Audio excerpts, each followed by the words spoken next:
Rain hammered Seoul's glass towers, while Kael Virelli, feared financier, untouchable empire builder, sat alone in his penthouse holding his ex-fiancée's wedding invitation like a loaded gun.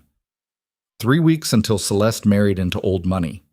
3 weeks until his humiliation became public spectacle. He could disappear with dignity. Or he could walk into that wedding and burn their perfect illusion to ash. That decision crystallized the moment he saw her, Serafina Vale, bartender with fire in her eyes, dismantling a senator's son with nothing but words. She wasn't just beautiful, she was dangerous, and Kael suddenly wanted to watch the world burn beside her. Thank you for watching. Please like this video and comment your city below so I can see how far this story travels. Now, let's begin. The Sky Meridian Tower rose above Seoul like a steel blade cutting through neon-soaked darkness. Kael Virelli's penthouse occupied the top 3 floors. Glass walls, imported marble, furniture that cost more than most people earned in a lifetime. Everything precisely arranged, everything under control. Except the wedding invitation sitting on his desk. He'd been staring at it for 20 minutes. Gold lettering, ivory paper, the kind of expensive simplicity that screamed old money and careful breeding. Celeste Arden and Damien Harlow request the honor of your presence. Kael picked up the crystal tumbler beside the invitation and drained the whiskey in one swallow. It burned going down but didn't touch the cold fury sitting in his chest like a stone. 3 weeks.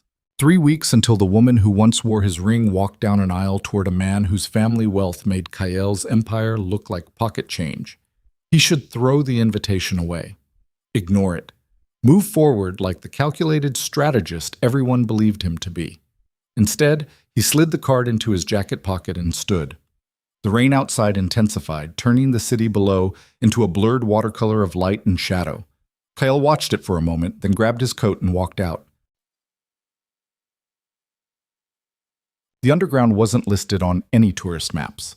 You found it through whispered recommendations and carefully vetted connections. It occupied the basement of an abandoned theater in Itaewon. All exposed brick, low lighting, and a jazz trio that played like they had nothing left to lose. Old money came here to pretend they still understood struggle. New money came here to prove they belonged. Kael came here because the bartender made his whiskey the way he liked it and never asked questions. He pushed through the heavy door and descended the narrow staircase. Smoke and saxophone music wrapped around him immediately. The crowd tonight was thick. Businessmen loosening ties, socialites laughing too loud, a few politicians trying to look casual while their security hovered nearby. Kael moved to his usual booth in the back corner. Private, dark. Perfect sightlines to every entrance. The bartender saw him immediately. Serafina Vale. He'd never asked her full name. Didn't know her story. But he'd been coming here for 6 months, and she was always the same. Efficient, sharp-eyed, completely unimpressed by wealth or status. She wore the standard uniform. Black button-down, sleeves rolled to her elbows. Dark hair pulled back in a loose knot that never quite stayed perfect. She moved through the chaos with the kind of calm that came from surviving worse. Tonight she looked tired. Kael watched her pour drinks, handle drunk customers, deflect unwanted attention with practiced ease. She was good at her job, invisible when she needed to be, unforgettable when she chose. He was about to signal for his drink when Senator Park's son grabbed her wrist. The kid was 23, rich, entitled, drunk on expensive bourbon and the belief that money meant permission. "You smile prettier when you're obedient," the young man slurred, pulling Serafina closer. The conversation around them died. Kael set down his phone and watched. Serafina didn't flinch, didn't raise her voice. She simply looked at the hand on her wrist, then at the man's flushed face. "Let go," she said quietly. "Make me." Wrong answer. Serafina's free hand moved so fast, Kael almost missed it. She grabbed the man's thumb, twisted just enough to make him yelp, and removed his grip from her arm in one fluid motion. Then she smiled, cold, controlled, absolutely terrifying. "Confidence looks very different from desperation," she said softly. "You should learn the difference before embarrassing yourself again." The entire lounge froze. Senator Park's son stood there, face burning scarlet, one hand cradled against his chest, while his friends stared in horrified silence. Serafina turned and walked back to the bar like nothing had happened. Kale felt something shift in his chest. Not attraction, though she was beautiful in a way that had nothing to do with expensive clothes or careful makeup. Recognition. He'd just watched someone refuse to be afraid. In his world, fear was currency. People obeyed him because they understood consequences. They smiled because they calculated survival. They bent because breaking seemed worse. But this bartender had just dismantled a senator's son with nothing but words and a perfectly executed joint lock. She hadn't been afraid. She'd been bored. Kyle made his decision in that moment. Not consciously, not rationally, somewhere deeper. He stood, straightened his jacket, and walked to the bar. Serafina saw him coming. Of course she did. She noticed everything. The tall man in the expensive suit had been sitting in the corner booth for months. Always alone, always watching. He never caused problems, tipped well, and treated her like a human being instead of decoration. She'd assumed he was mafia or corporate espionage, or both. "Whiskey?" she asked as he approached. "Actually," Kyle said, "I'd like to hire you." Serafina's hand paused over the bottle. She set it down carefully and met his eyes. Dark, intelligent, completely unreadable. "I'm not that kind of bartender," she said flatly. "I'm not asking for that." "Then what are you asking for?" Kale reached into his jacket and pulled out a black envelope. He set it on the bar between them. Serafina didn't touch it. "One night," Kale said, "attend a wedding with me as my date." "No." The refusal came instantly, no hesitation. Kale's expression didn't change, but something flickered behind his eyes. Surprise, maybe. Or respect. "You haven't heard the offer," he said. "Don't need to. It's substantial." "I'm sure it is." Serafina picked up a glass and started polishing it. Conversation over. Kale should have walked away. He'd made his play and been rejected. Clean, simple, end of transaction. Instead, he stayed. "What if I told you," he said quietly, "that this wedding is my ex-fiancée marrying someone else?" Serafina paused mid-polish. "I'd say that sounds like a terrible idea." "Probably. So why go?" Kyle considered the question. Outside, thunder rumbled through the city. "Because not going feels worse," he finally said. The honesty surprised them both. Serafina set down the glass and really looked at him for the first time. Not as a customer, as a person. She saw the expensive suit, yes, the careful posture, the controlled expression. But underneath? Exhaustion, anger, something raw and wounded trying desperately not to bleed. "You can't rent chemistry," she said, softer now. "I know. And showing up with some random woman isn't going to make you feel better." Also true. "So why ask me?" Kyle smiled then, barely, just a ghost of expression. "Because 10 minutes ago I watched you dismantle a senator's son without breaking a sweat," he said. "And I realized you're exactly the kind of catastrophe I need." Serafina blinked. "That's either the worst pickup line I've ever heard," she said slowly, "or the most honest." "It's not a pickup line."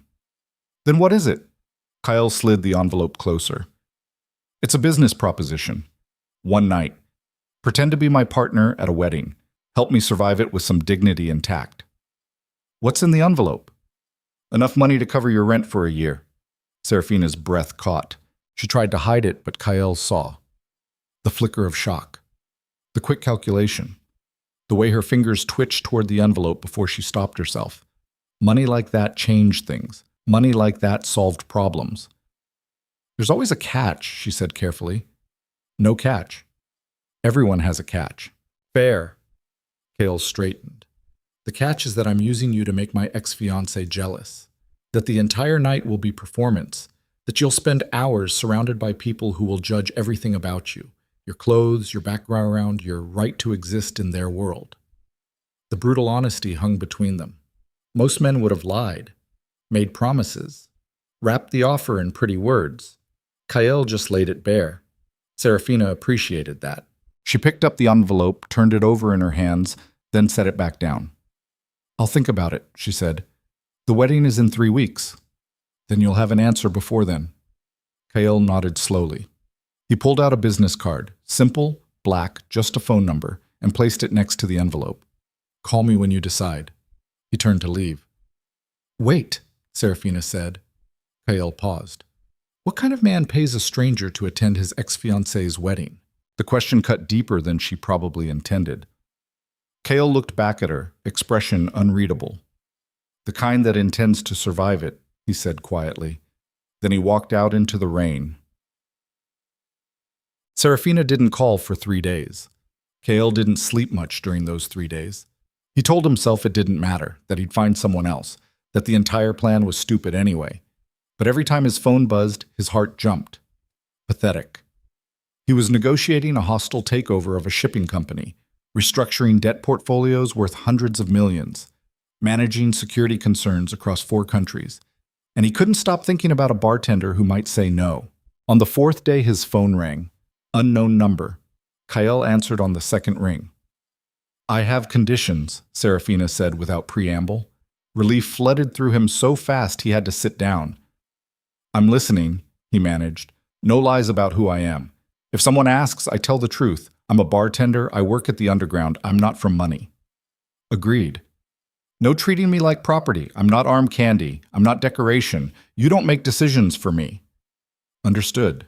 And if your world turns ugly, if things get dangerous or humiliating or wrong, I walk away. No arguments. Kael smiled despite himself. You drive a hard bargain. Those are the rules. Take them or leave them. I'll take them.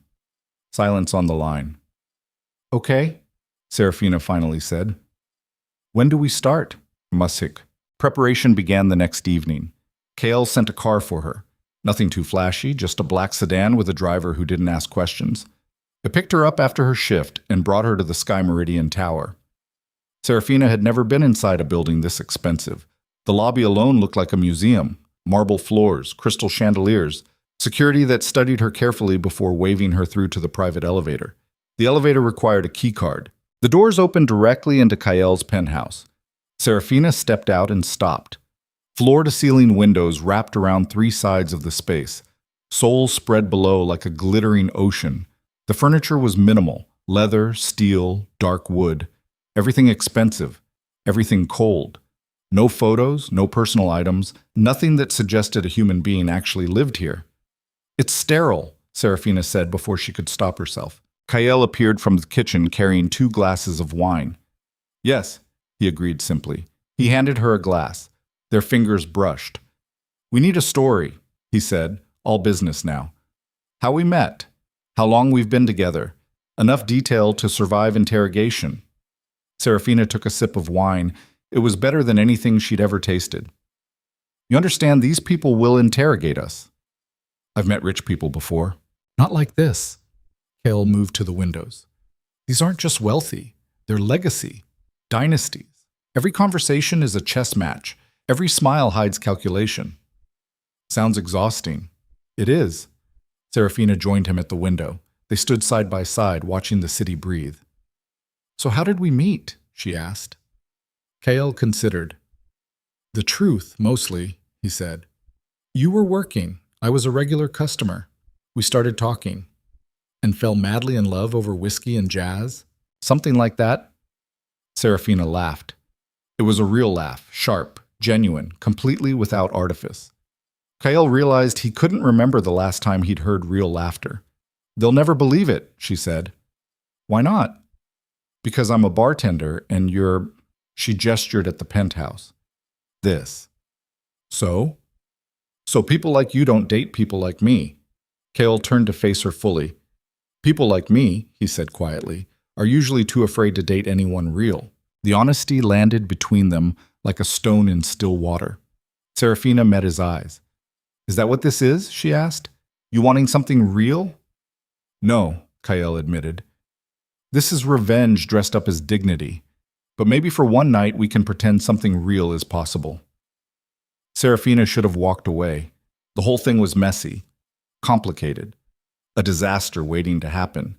But something in his voice, the exhaustion, the loneliness, the raw honesty, made her stay. Fine, she said. But if we're going to lie convincingly, we need details, real details. Such as, "What's your favorite food?" Kale blinked. "What? If we've been dating for months, I'd know what you like to eat." "I don't have a favorite food." "Everyone has a favorite food." "I usually eat whatever my assistant orders." Serafina stared at him. "That's the saddest thing I've ever heard." "It's efficient. It's depressing." Kale opened his mouth to argue, then closed it. "Fine," he said. "What's your favorite food?" "Ramyeon, the cheap kind, with an egg cracked in at the end." "That's not real food. It's delicious food. It's sodium and regret. It's comfort and nostalgia." They were arguing, actually arguing, over ramyeon, and somehow it felt more real than any conversation Kale had had in months. "Okay," he said slowly. "What else do I need to know?" Serafina set down her wine glass. "Everything," she said. "If this is going to work, we need to know each other, really know each other, not just surface details, but—" She hesitated. "The things that matter." "Why?" "Because rich people can smell fake from a mile away. The only way this works is if some part of it is true." Kale studied her in the low light. She was right. He knew she was right. But letting someone see the truth meant vulnerability.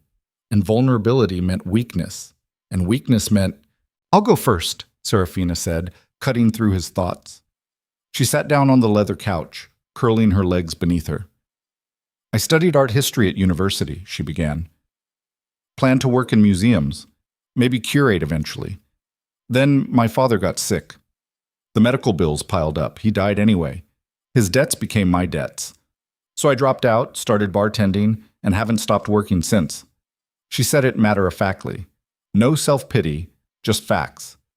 Kale sat down across from her. "How much debt?" 40 million won. He didn't flinch. "That's manageable." "Not on a bartender's salary." "I could—" "No." The word came sharp and fast. "That's not why I told you. I don't need saving. I just need you to understand why I'm doing this." Kale nodded slowly. "Your turn," she said. He was quiet for a long moment. "I sleep 4 hours a night," he finally said. "Sometimes less. Silence bothers me, so I work. Or I come to places like the underground where there's noise and people, and I can pretend I'm not alone." "Why did you and Celeste break up?" The question hit harder than he expected. "She didn't break up with me," Kyle said quietly. "She just accepted a better offer." "How long were you together?" 4 years. "Did you love her?" "I thought I did." "And now?" Kyle looked out at the city lights. "Now I'm not sure I know what love actually is," he admitted. "Maybe I never did." The vulnerability in those words surprised them both. Serafina didn't fill the silence with platitudes or comfort. She just sat with it. That's when Kyle realized why he'd chosen her. Not because she was beautiful, not because she was sharp, but because she didn't try to fix things. She just accepted them. "We should practice," he said, changing the subject. "Practice what?" "Being a couple." Serafina raised an eyebrow. "You want to rehearse dating?" "I want to rehearse looking comfortable together." "That's insane. That's thoroughness." But she stood up anyway. Kale stood too, suddenly aware of how close they were. "At the wedding," he said, "people will watch how we interact. Small touches, glances, the way we stand together. And we need to look natural." He reached out slowly and took her hand. Serafina didn't pull away. His thumb brushed across her knuckles, testing, questioning. "Like this?" she asked, voice quieter now. "Yes." They stood there in the dim penthouse, hands linked, the city glowing beneath them. "This is weird," Serafina said. "Extremely weird. But it's working." "Is it?" She looked up at him. "I don't know yet," she admitted. Kale smiled, a real smile this time. "Honest," he said. "I appreciate that." They practiced for another hour, sitting close on the couch, walking arm in arm across the room. The casual intimacy couples performed without thinking. It was awkward at first. Then it wasn't. By the time Serafina left, something had shifted. The elevator doors closed behind her, and Kyle stood alone in his sterile penthouse. For the first time in weeks, he didn't feel quite so empty. Basak. The next 2 weeks became a strange blur of preparation and unexpected intimacy. Dress fittings in private ateliers where designers brought gowns worth more than cars. Etiquette coaching that felt more like psychological warfare training. Late-night strategy sessions in Kael's penthouse where they invented memories and inside jokes that slowly started feeling real. He learned she loved old movies, black and white films where people talked fast and witty. She learned he could play piano but hadn't touched one in years. He learned she was terrified of deep water. She learned he was terrified of being abandoned. Those confessions came late one night after too much wine. They were sitting on his balcony, the city spread below like scattered diamonds. "Why did Celeste really leave?" Serafina asked quietly. Kael was silent for a long time. "She said I was too cold," he finally answered, "too controlled. That living with me felt like living in a beautiful museum where nothing was allowed to be messy or real." Was she right? Probably. Serafina studied his profile in the darkness. "You're not cold tonight," she said. "Tonight's different." "Why?" He looked at her then. "Because you're not afraid of me," he said simply. The truth of it hung in the air between them. Serafina had grown up afraid of debt, of failure, of losing everything she'd built. But she'd never been afraid of powerful men, maybe because she'd seen too many of them drunk and pathetic, or maybe because fear was a choice and she'd stopped choosing it. "Should I be?" she asked. "Afraid?" "Most people are." "I'm not most people." "No," Kael agreed quietly. "You're really not." They sat in comfortable silence, watching the city breathe. "What happens after the wedding?" Serafina finally asked. "What do you mean?" "After this performance is over, after you've had your moment of dignity or revenge or whatever you're calling it, what happens then?" Kael didn't have an answer. He'd been so focused on surviving the wedding that he hadn't thought beyond it. "I don't know," he admitted. Serafina nodded slowly. "Fair enough."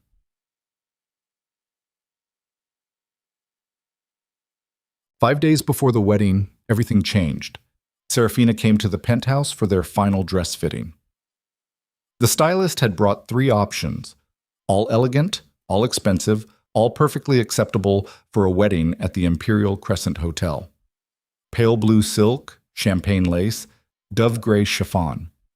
Serafina stood in the middle of Kael's living room wearing the blue dress. It was beautiful, safe, exactly what everyone would expect. She hated it. "Next one," she said flatly. The champagne lace was worse. The gray chiffon made her look like a ghost. "These are all wrong," Serafina said, frustration creeping into her voice. The stylist looked worried. "These are from the best designers in Seoul. They're perfect," Serafina interrupted. "That's the problem." Kael looked up from his laptop. He'd been working while they fitted dresses, only half paying attention. "What's wrong with perfect?" he asked. "Perfect is what they expect," Serafina said. "Perfect is what Celeste will be wearing. Perfect is boring. The goal is to blend in." "No." She turned to face him fully. "The goal is to survive. And I can't survive in someone else's idea of perfect." Something in her voice made Kael close his laptop. He stood and walked closer. "What do you want to wear?" he asked quietly. Serafina hesitated. "Something real," she said. "Something that feels like me." The stylist looked horrified, but Kael understood. "Show me," he said. They went to a different boutique, smaller, edgier, the kind of place where fashion was art instead of status. The owner was a woman in her 50s with silver hair and knowing eyes. "I need something that will make people remember me," Serafina said. The woman smiled. "I have just the thing." She disappeared into the back and returned carrying a garment bag. Inside was crimson silk. Not red. Crimson. The color of wine and blood and dangerous decisions. The dress was simple in construction, sleeveless, floor-length, with a neckline that suggested rather than revealed. But the color was pure defiance. "Try it on," the owner said. Serafina disappeared into the dressing room. Kael waited, tension coiling in his chest. The curtain pulled back, and everything stopped. The dress clung to Serafina like liquid fire. It moved when she moved, catching light and shadow in equal measure. Against the crimson silk, Her skin glowed. Her dark hair fell loose over her shoulders now, no longer pinned back. She looked dangerous. She looked powerful. She looked absolutely devastating. "Too much?" she asked quietly, meeting Kael's eyes. He couldn't speak. His brain had short-circuited somewhere between seeing her and remembering how to form words. "Kael?" "No," he finally managed. His voice came out rougher than intended. "Not too much." He walked closer. "Exactly enough." Serafina's breath caught at the intensity in his eyes. This wasn't part of the plan. This wasn't supposed to be real. But standing there in crimson silk while Kael looked at her like she'd just redefined his entire understanding of beauty, this felt very real. "We'll take it," Kael said, still not looking away from her. The owner smiled like she knew exactly what was happening. The night before the wedding, Serafina couldn't sleep. She lay in her tiny apartment, so different from Kael's sterile penthouse, and stared at the ceiling. Tomorrow, she would walk into a room full of Seoul's elite. Tomorrow, she would pretend to be someone she wasn't. Tomorrow, she would stand beside a man who'd hired her to play a part, but who felt increasingly like something more. Her phone buzzed. A text from Kael. "Still awake?" She smiled despite herself. "How did you know?" "Because I'm still awake, too." "Nervous?" "Terrified." The honesty surprised her. "Me too." Her phone rang. She answered. "Hi," Kael said. "Hi." Silence on the line, but comfortable silence. "I've been thinking," Kael said slowly, "about what you asked. What happens after?" Serafina's heart started beating faster. And I think," he paused, "I think I don't want this to end tomorrow night." The words hung in the air. "Kael, I know we have a contract," he continued. "I know this was supposed to be one night, but somewhere between Ramian arguments and dress fittings, this stopped being performance. We barely know each other. I know you take your coffee black. I know you're afraid of deep water, but you love thunderstorms. I know you read art history books when you can't sleep. I know you're the first person in years who's talked to me like I'm human instead of useful." Serafina closed her eyes. "That's not knowing someone," she said softly. "That's knowing facts. Then teach me the difference." "After tomorrow?" "Starting tomorrow." She wanted to say yes. God, she wanted to say yes. But tomorrow was about revenge, about performance, about Kael facing his ex-fiancée with dignity. Tomorrow wasn't about her. "Ask me again," she finally said. "After the wedding, when this is over and you've had time to think clearly." "I am thinking clearly." "You're thinking emotionally. Is that so bad?" "For someone like you." "Probably." Kael laughed quietly. "Fair point." They talked until 3 a.m. About nothing. About everything. And when Serafina finally fell asleep, she dreamed of crimson silk and dangerous possibilities. The Imperial Crescent Hotel rose above Seoul like a palace built from glass and ambition. Crystal chandeliers, marble staircases, every surface polished to impossible perfection. Kael arrived first. Black tuxedo, perfectly tailored, expression unreadable. He stood in the lobby, checking his watch when his phone buzzed. "I'm here." He looked up and saw her. Serafina stood at the entrance, crimson dress catching every eye in the room. She hadn't seen him yet. She was taking in the hotel with wide eyes, not intimidated, just observing. Kael walked toward her. She turned. Their eyes met, and everything else fell away. "Ready?" he asked quietly. Serafina took a breath. "No," she admitted. "Me neither." He offered his arm. She took it, and together they walked toward the ballroom doors, toward the wedding, toward whatever came next. The doors opened, and every single person inside turned to stare at the woman in crimson who just walked into their carefully constructed world like a lit match in a room full of gasoline. The ballroom of the Imperial Crescent Hotel wasn't just a room. It was a statement. 30-foot ceilings dripping with chandeliers that cost more than most houses. White marble floors polished to mirror shine. Tables dressed in silk and silver, each centerpiece a sculpture of orchids and crystals that probably required an engineering degree to assemble.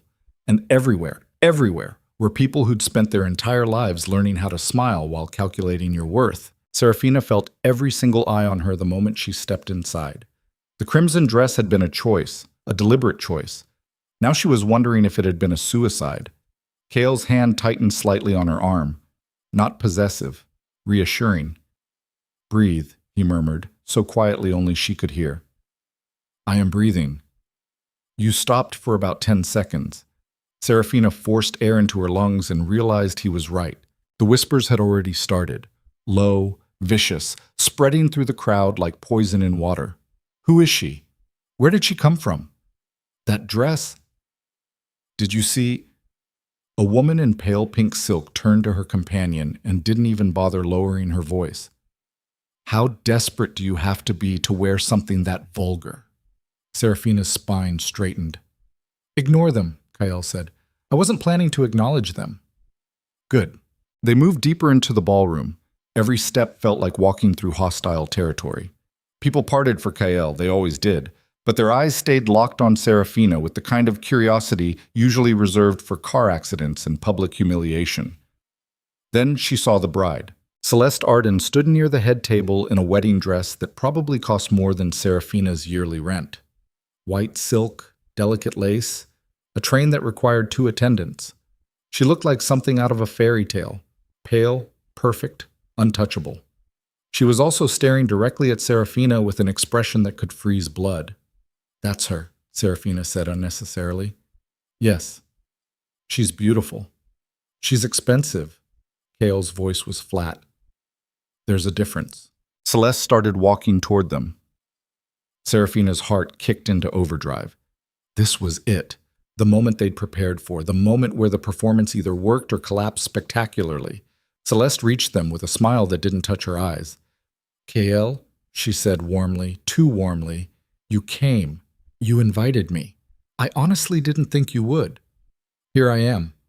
The silence stretched between them like a blade. Celeste's gaze slid to Serafina, assessing, calculating, finding every flaw with surgical precision. And you brought a guest, Celeste said. How unexpected. Kael's hand moved to the small of Serafina's back. Celeste Arden, this is Serafina Vale. Serafina, this is the bride, Serafina finished smoothly. Congratulations. She extended her hand. Celeste looked at it like it might be diseased, but refusing a handshake in front of 200 guests would be too obvious, so she took it. Thank you, Celeste said. Her fingers were cold. I don't believe I've seen you at any of our usual events. Translation. Who are you and why are you here? I don't usually attend these kinds of things, Serafina said honestly. Oh? Celeste's smile sharpened. And what kinds of things do you usually attend? Honestly, work. How industrious, and what is it you do? Here it was. The moment of truth. Serafina could lie, invent some respectable career, pretend to be something she wasn't. But she'd made Kael promise, no lies about who she was. I'm a bartender, she said clearly. The effect was immediate. Celeste's expression flickered, shock, then contempt, then something that looked almost like vindication. A bartender, she repeated slowly. How, charming. It pays the bills. I'm sure it does. The condescension dripped like acid. Kael stepped forward slightly. Serafina studied art history at university. She specializes in post-impressionism. It was true, and irrelevant, but it shifted the conversation just enough. Celeste's smile didn't waver. How fascinating, and where did you two meet? At work, Serafina said. Kael was a regular customer. Of course he was. Celeste's eyes gleamed. Kael always did prefer accessible entertainment. The insult landed perfectly. Serafina felt heat rise in her chest. Not embarrassment, anger. But before she could respond, a hand touched Celeste's shoulder. Darling, a male voice said, your mother is looking for you. The groom had arrived. Damien Harlow was exactly what Serafina had expected. Tall, handsome in that generic wealthy way. Everything perfectly arranged. Hair, smile, cufflinks. He looked like he'd been assembled by a committee focused on maximum inoffensiveness. He also looked at Serafina like she was a stain on his pristine marble floors. "Damien," Kael said with false pleasantness, "congratulations." "Kael." Damien's handshake was aggressive, a test of dominance disguised as civility. "Glad you could make it." "Wouldn't miss it." "And you've brought—" Damien's gaze raked over Serafina. "Entertainment." The word hung in the air like a slap. Serafina's jaw tightened. Kael went very still beside her, the kind of stillness that preceded violence. "This is Serafina," he said quietly, too quietly. "My partner." "Your partner?" Damien's smile widened. "How progressive of you." "Damien," Celeste warned softly, but Damien was drunk on his own superiority now. Rich men always were. "Tell me, Serafina," he said, leaning closer. "What exactly does a bartender bring to a relationship with someone like Kael? Besides the obvious, of course." The implication was clear, disgusting, and deliberate. Serafina felt Kael tense beside her, felt him preparing to destroy Damien where he stood. But she put a hand on his arm, gentle, restraining. "What do I bring?" she repeated calmly. "Yes." Damien's smile was vicious now. "I'm genuinely curious." Serafina smiled back. "Honesty," she said. "Something I suspect you'll find in short supply tonight." Damien's expression flickered. Celeste's face went pale, and Serafina realized she'd just fired the opening shot in a war she hadn't fully understood she was entering. "If you'll excuse us," Kael said smoothly. "I see someone I need to speak with."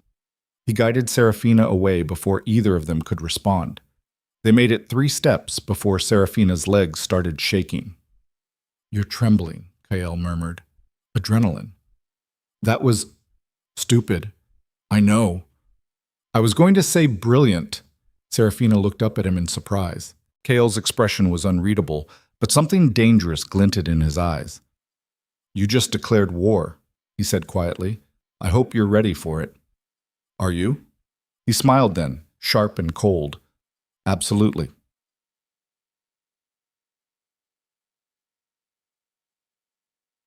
The next hour was a masterclass in social warfare. They moved through the ballroom like dancers in a minefield. Every conversation was a trap. Every introduction a test. An older woman in diamonds cornered them near the champagne fountain.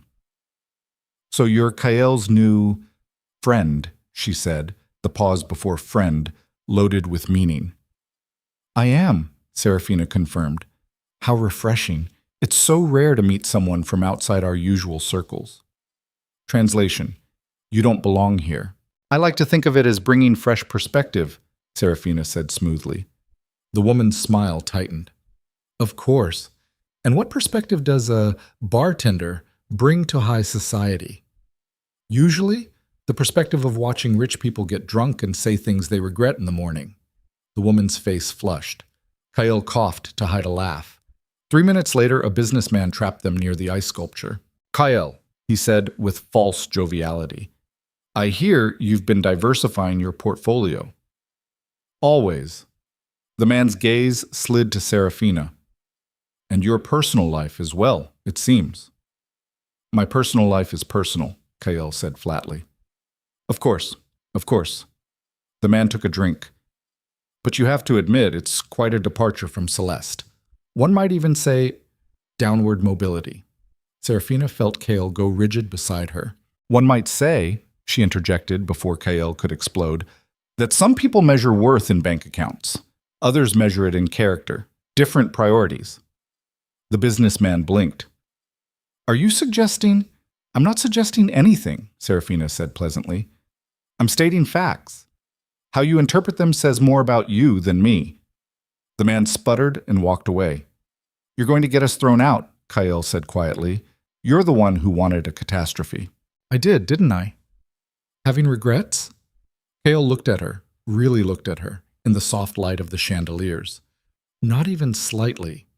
The words hit differently than they should have. This was supposed to be performance, but the way Kael was looking at her right now felt dangerously real. "We should probably sit down," Serafina said, needing space to breathe, "before I insult someone actually important. Everyone here thinks they're important." Are they? Not even remotely. They found their assigned table. Of course, it was positioned perfectly, close enough to the head table to be visible, far enough to be dismissed. A power play disguised as seating arrangements. The other guests at their table were already seated. An elderly couple who looked vaguely senatorial, a young woman with diamond earrings the size of grapes, a man in his 40s who immediately looked Serafina up and down like she was merchandise. "You must be Kael's date," the man said, not bothering with introductions. "I must be," Serafina agreed. "Bold dress choice. Thank you." "I didn't say it was a compliment." Serafina smiled sweetly. "I didn't ask for your opinion." The young woman with diamonds snorted into her champagne. The man's face darkened. "Do you know who I am?" "Someone who thinks his identity matters more than his behavior," Serafina suggested. Kael kicked her gently under the table. She ignored him. "I'm Director Choi," the man said stiffly. "I oversee cultural programming for 3 major museums." "How nice for you." "You claim to study art history." "I did study art history." "Then you should show more respect to someone in my position." Serafina leaned forward slightly. "Respect is earned," she said quietly. "Not demanded. If you want respect, try acting like you deserve it." The table went completely silent. Director Choi stood up so fast his chair fell backward. "How dare!" "Is there a problem?" Kael's voice cut through the tension like ice. He hadn't moved, hadn't raised his voice. But suddenly the entire temperature of the table dropped about 20 degrees. Director Choi looked at Kael and seemed to remember exactly who he was talking to. "No problem," he muttered. "Just conversation." "Wonderful," Kael said pleasantly. "Then I suggest you sit down and keep your opinions to yourself for the rest of the evening." It wasn't a suggestion. Director Choi sat. The young woman with diamonds leaned toward Serafina. "That was amazing," she whispered. "I've wanted to tell him off for years." "Feel free to borrow my technique," Serafina whispered back. The woman grinned.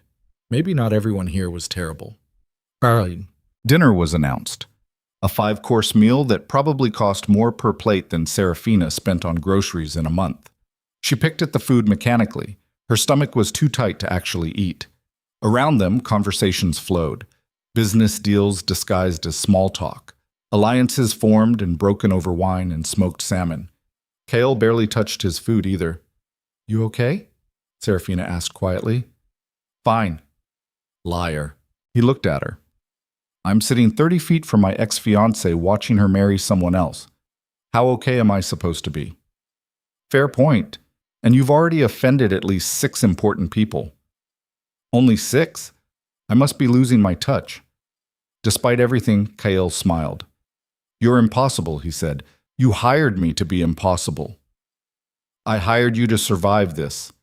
"Are we surviving?" Kael's hand found hers under the table. "Yeah," he said quietly. "I think we are." Their fingers intertwined. This wasn't part of the plan. This wasn't supposed to happen. But Serafina didn't pull away. Neither did Kael. They sat like that through 3 courses, hands linked beneath white silk tablecloths, while the wedding continued around them like a beautiful, terrible performance. Then the speeches started. First the father of the bride. Proud, pompous, every word carefully calculated to suggest dynasty and legacy. Then the best man. Drunk, rambling. Stories about Damien that were probably supposed to be funny but just sounded cruel. Then Celeste's sister. Emotional, tearful, talking about love and forever like they were guarantees instead of hopes. Serafina watched Kael's face throughout. He kept his expression carefully neutral, but his jaw was tight, his breathing shallow, and his hand gripped hers like she was the only thing keeping him anchored. "We can leave," she whispered. "Right now. Just walk out." "No. Kael, I need to stay." "Why?" He didn't answer.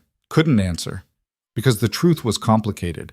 He'd come here for revenge, for dignity, to prove he wasn't destroyed by Celeste choosing someone else. But somewhere during dinner, sitting beside Serafina while she demolished social hierarchies with nothing but honesty and sharp wit, the revenge had started feeling hollow. What was he trying to prove anymore? That he could move on?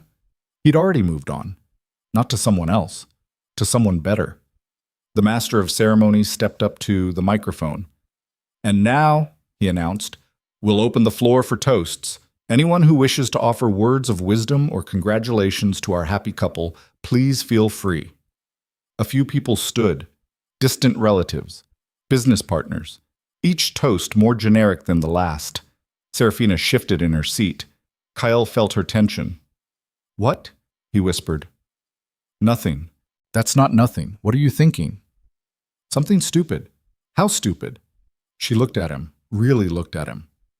"Trust me?" she asked. Alarm bells went off in Kyle's head. "Serafina!" But she was already standing, walking toward the microphone, every eye in the ballroom tracking her like a target. Kyle's heart stopped. This wasn't the plan. This wasn't remotely the plan. She reached the stage, took the microphone from the surprise master of ceremonies, turned to face the room.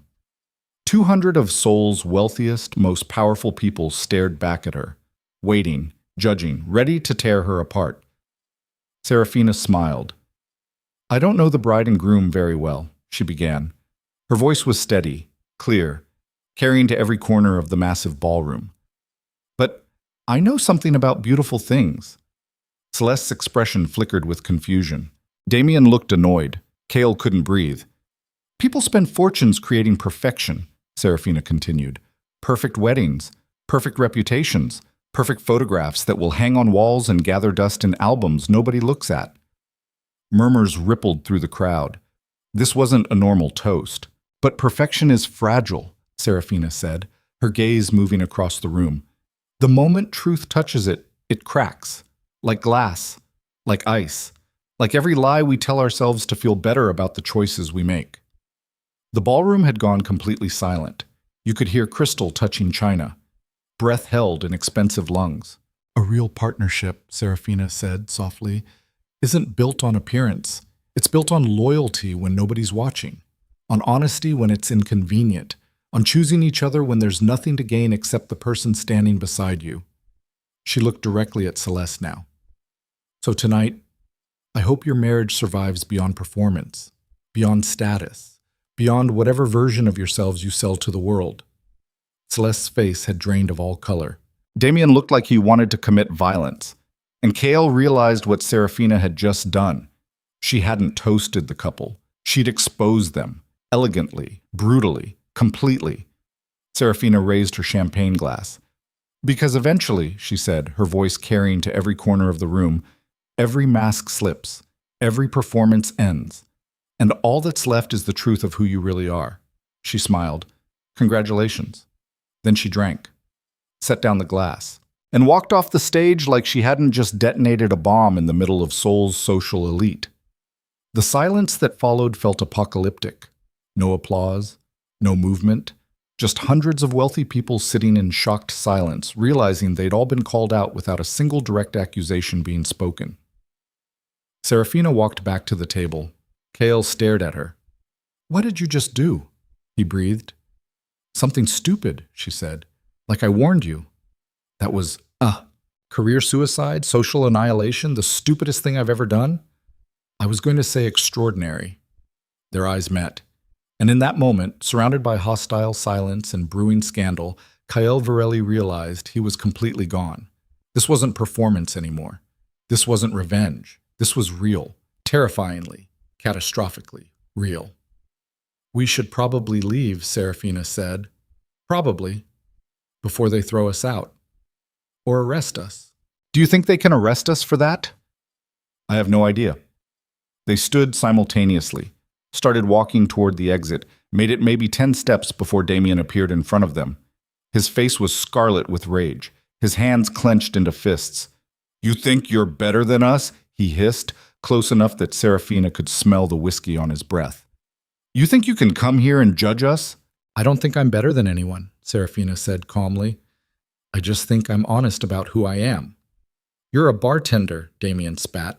"You serve drinks to your betters and pretend you have opinions that matter." "And you're a trust fund baby who married into more money," Serafina shot back. "At least I earned what I have."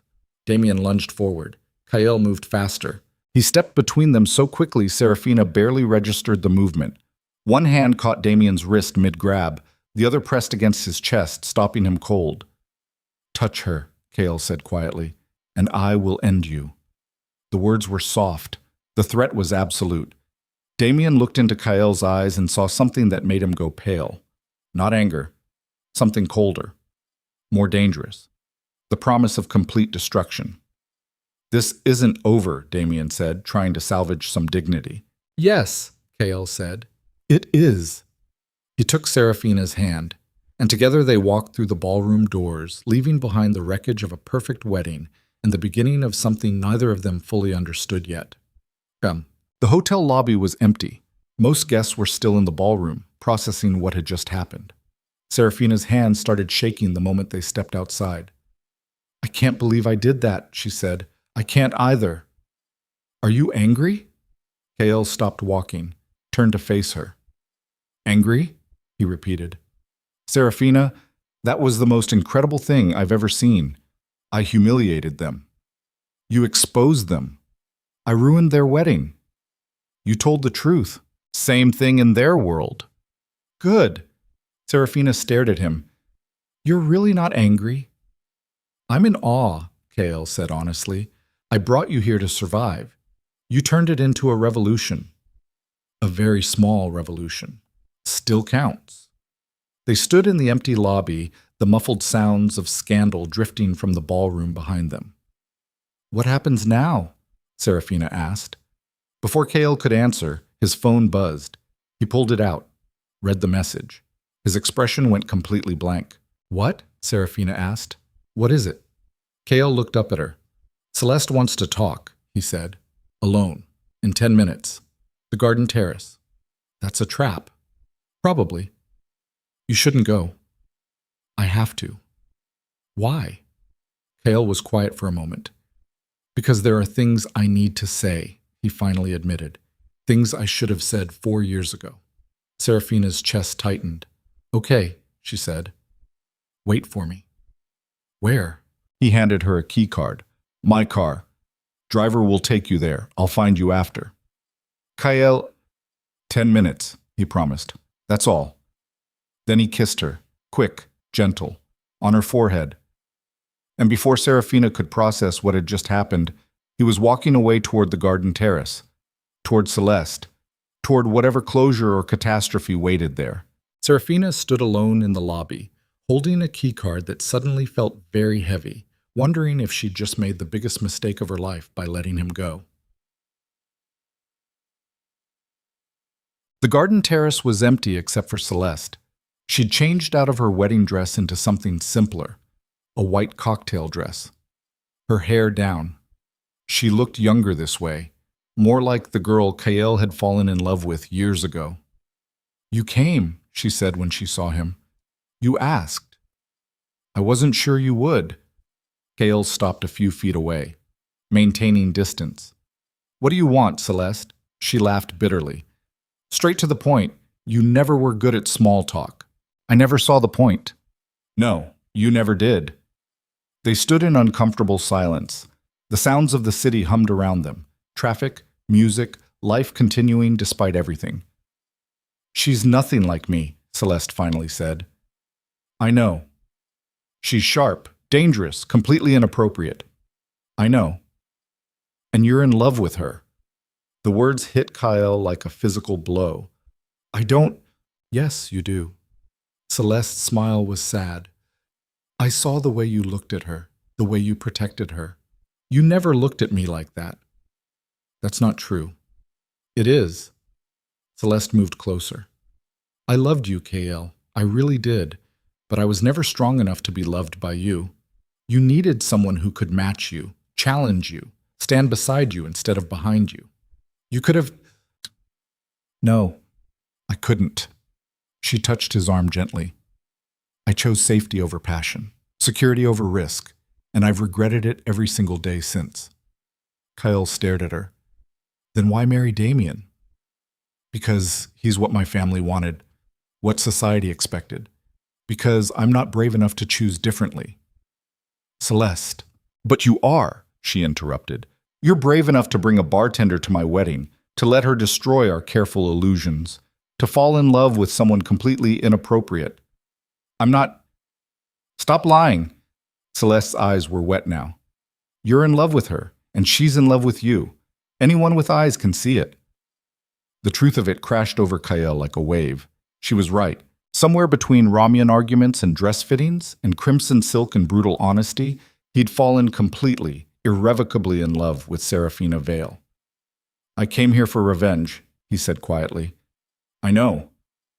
I wanted to hurt you. I know that too. But standing here now, Kael looked up at the stars barely visible above Seoul's light pollution. I don't care about hurting you anymore. I just want to go find her. Celeste smiled through tears. Then go, she said, before you lose her like I lost you. Kael nodded slowly. He started to leave. Kael? Celeste called. He turned back.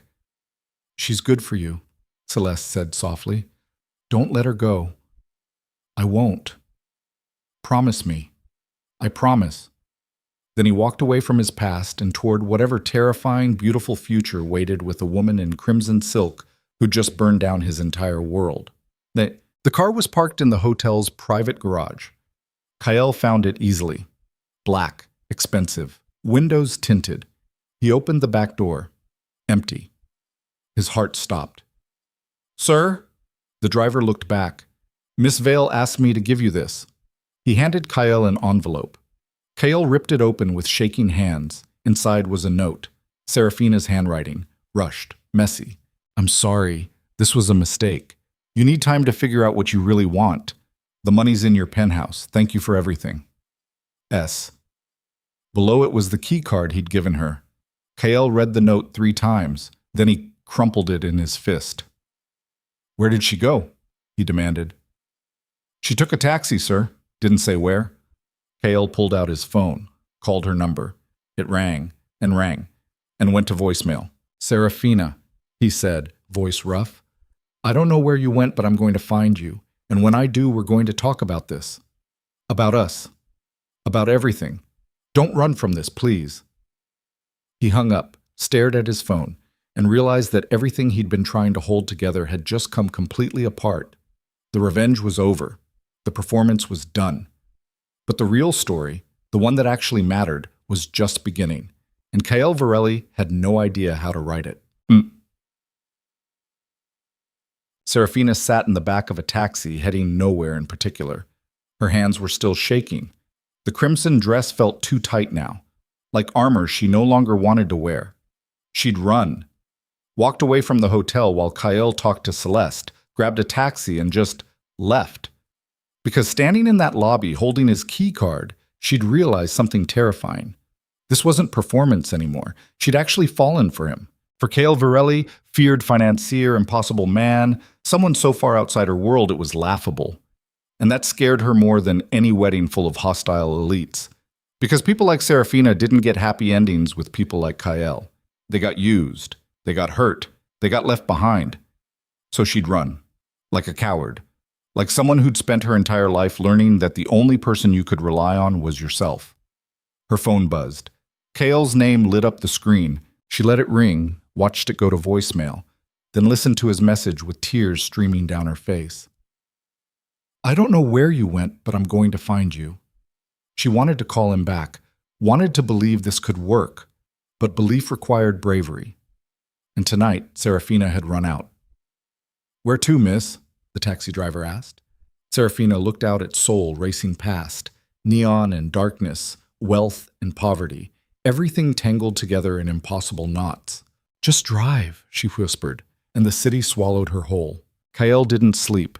He spent the entire night calling Serafina's number. 23 times. Each call went to voicemail. Each voicemail went unanswered. By dawn, he'd stopped leaving messages. By sunrise, he'd started making other calls.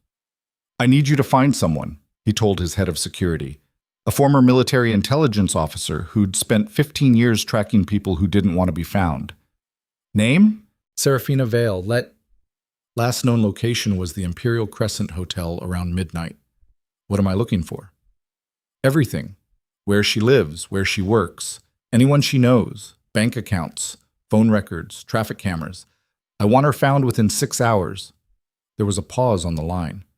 Sir, that's 6 hours, Kyle repeated. Or find new employment. He hung up, stood at his penthouse windows watching Seoul wake up beneath a sky the color of bruises. The black envelope Serafina had left sat on his desk, unopened, the money he'd offered her for one night of performance. She hadn't taken a single bill. Kyle picked up the envelope and threw it across the room. It hit the wall and exploded in a shower of cash that drifted to the floor like snow. Worthless. All of it worthless. He'd spent years building an empire based on the belief that everything had a price. Everyone could be bought. Every problem could be solved with the right amount of money or power or fear. But Serafina had walked away from enough money to change her life. Walked away from him. And Kyle had no idea how to fix something he couldn't buy. His phone buzzed. Unknown number. He answered immediately. Serafina? No. A woman's voice. Older. Cautious. This is Min Seo. I work with Serafina at the Underground. Kyle's heart kicked into overdrive. Where is she? I don't know, but she called me an hour ago, asked me to cover her shifts for the next few days. Did she say where she was going? No, but she sounded... Min Seo hesitated. Wrong. Like something broke. Kyle closed his eyes. If she contacts you again... She told me you might call, Min Seo interrupted. She said if you did, I should tell you to stop looking. That last night was a mistake and she needs space to think. I can't do that. She seemed pretty sure you would. She's wrong. Silence on the line. Look, Min Seo finally said. I don't know what happened between you two, but Serafina's been through enough. If you care about her at all, give her the space she's asking for. And if I don't, then you're just another rich man who doesn't understand the word no. She hung up. Kyle stared at his phone. The accusation burned because it was accurate. He was hunting her, tracking her, using every resource at his disposal to find someone who'd explicitly asked to be left alone. But stopping felt impossible, because the alternative was accepting that she was gone, that he'd found something real for the first time in his life and lost it in the span of a single night. His phone buzzed again. The head of security. Found her, the man said. She's registered at a motel in Gangnam, the Bluebird Inn, room 308. Been there since 2 a.m. according to check-in records. Send me the address. Sir, if she doesn't want, send it. Already in your inbox. Kale grabbed his jacket and headed for the elevator. But the Bluebird Inn was exactly the kind of place people went to disappear. Cheap. Anonymous. The kind of motel that took cash and didn't ask questions. Kale pulled up in his black sedan and immediately understood why Serafina had chosen it. It was the opposite of everything he represented. No luxury, no status, just basic survival. He took the stairs to the third floor, found room 308, knocked, nothing. Serafina, he called, I know you're in there. Silence. We need to talk. Still, nothing. Kyle tried the handle. Locked. I'm not leaving until you open this door. Then you're going to be standing there a long time, Serafina's voice came from inside. Muffled, tired. But there. Relief flooded through him so intensely he had to lean against the doorframe. Please, he said quietly. 5 minutes. Go away, Kyle. I can't. You have to. Why? Silence. Then footsteps. The door opened 6 inches, security chain still attached. Serafina looked at him through the gap. She was still wearing the crimson dress, makeup smeared, hair falling loose. She looked exhausted and beautiful and completely done with everything. How did you find me? She asked flatly. Does it matter? It should. You tracked me down like I'm some kind of fugitive. You ran. I left. Same thing. No. Serafina's eyes flashed. Running implies I did something wrong. I left because I made a choice. What choice? To protect myself. From what? From you, she said quietly. The words hit harder than any physical blow. Kale stepped back slightly.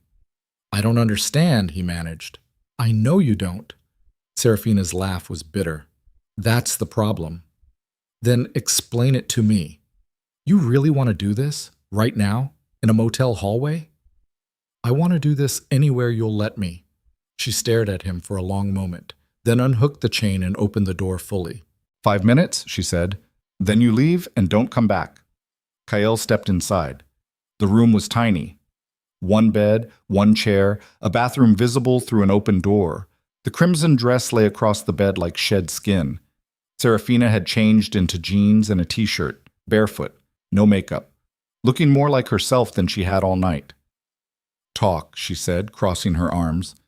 Kael didn't know where to start. Last night was a mistake, she interrupted. We both know it. I don't know that. You hired me to make your ex-fiancée jealous. Mission accomplished. Contract fulfilled. That's not what this was. Yes, it was. Serafina's voice cracked slightly. That's exactly what it was. You paid me to play a part, and I played it too well. Started believing my own performance. Serafina, I stood on that stage, she continued, words tumbling out now, and gave a speech about honesty and truth and real partnerships. And the whole time I was lying. Because we're not real. This isn't real. It's a fantasy we built to survive one night. It felt real to me. That's the problem, she was yelling now. Actually, yelling. It felt real to me, too. And I can't afford real KL. I can't afford to fall for someone who lives in a different universe. Someone who'll get bored or distracted or find someone more appropriate. You think that little of me? I think that realistically of you. I'm in love with you. The words came out before Kael could stop them. Serafina froze. No, you're not, she whispered. Yes, I am. You're in love with the idea of me, with the performance, with someone who stood up to your ex and made you feel powerful. I'm in love with the woman who argued with me about ramyeon, who took her coffee black and read art history books at 3 a.m., who was brave enough to be honest when everyone else in my life lies. Stop. Why? Because it's not fair, Serafina said, and now she was crying. You don't get to show up here and say things like that. You don't get to make me hope. Why not? Because hope is dangerous for people like me. People like you. People who survive by keeping expectations low, who know better than to believe in fairy tales. Kael moved closer. Serafina stepped back. Don't, she warned. I'm not Celeste, Kael said quietly. I'm not going to leave you for someone more convenient. You don't know that. Yes, I do. How? Because I've spent my entire life choosing convenient, choosing appropriate, choosing what makes sense on paper, and all it ever got me was emptiness. He reached out slowly. This time, Serafina didn't move. His hand found hers. You're the first real thing I've touched in years, he said. I'm not letting that go. Serafina looked at their intertwined fingers. I'm scared, she admitted. So am I. What if it doesn't work? What if it does? She laughed through tears. That's not an answer. It's the only answer I have. They stood in that tiny motel room holding hands like teenagers, the morning light filtering through cheap curtains. 5 minutes are up, Serafina finally said. I know. You should go. I know. Neither of them moved. Then Kael's phone rang. He ignored it. It rang again. Answer it, Serafina said, stepping back. Kael looked at the screen, his assistant. Calling at 7 a.m. on a Sunday meant emergency. What? He answered sharply. Sir, we have a problem. His assistant's voice was tight with tension. A big one. I'm busy. This can't wait. It's about last night. Kael's entire body went cold. What about last night? Someone filmed the wedding. Miss Vale's speech, everything. It's on social media, everywhere. Millions of views already. The world tilted. Send me the link, Kael said slowly. Already in your inbox. But sir, there's more. More? The media identified Miss Vale. They found her employment records, her father's debts. They're running stories suggesting she's a... The assistant hesitated. They're using language I'd rather not repeat. Say it.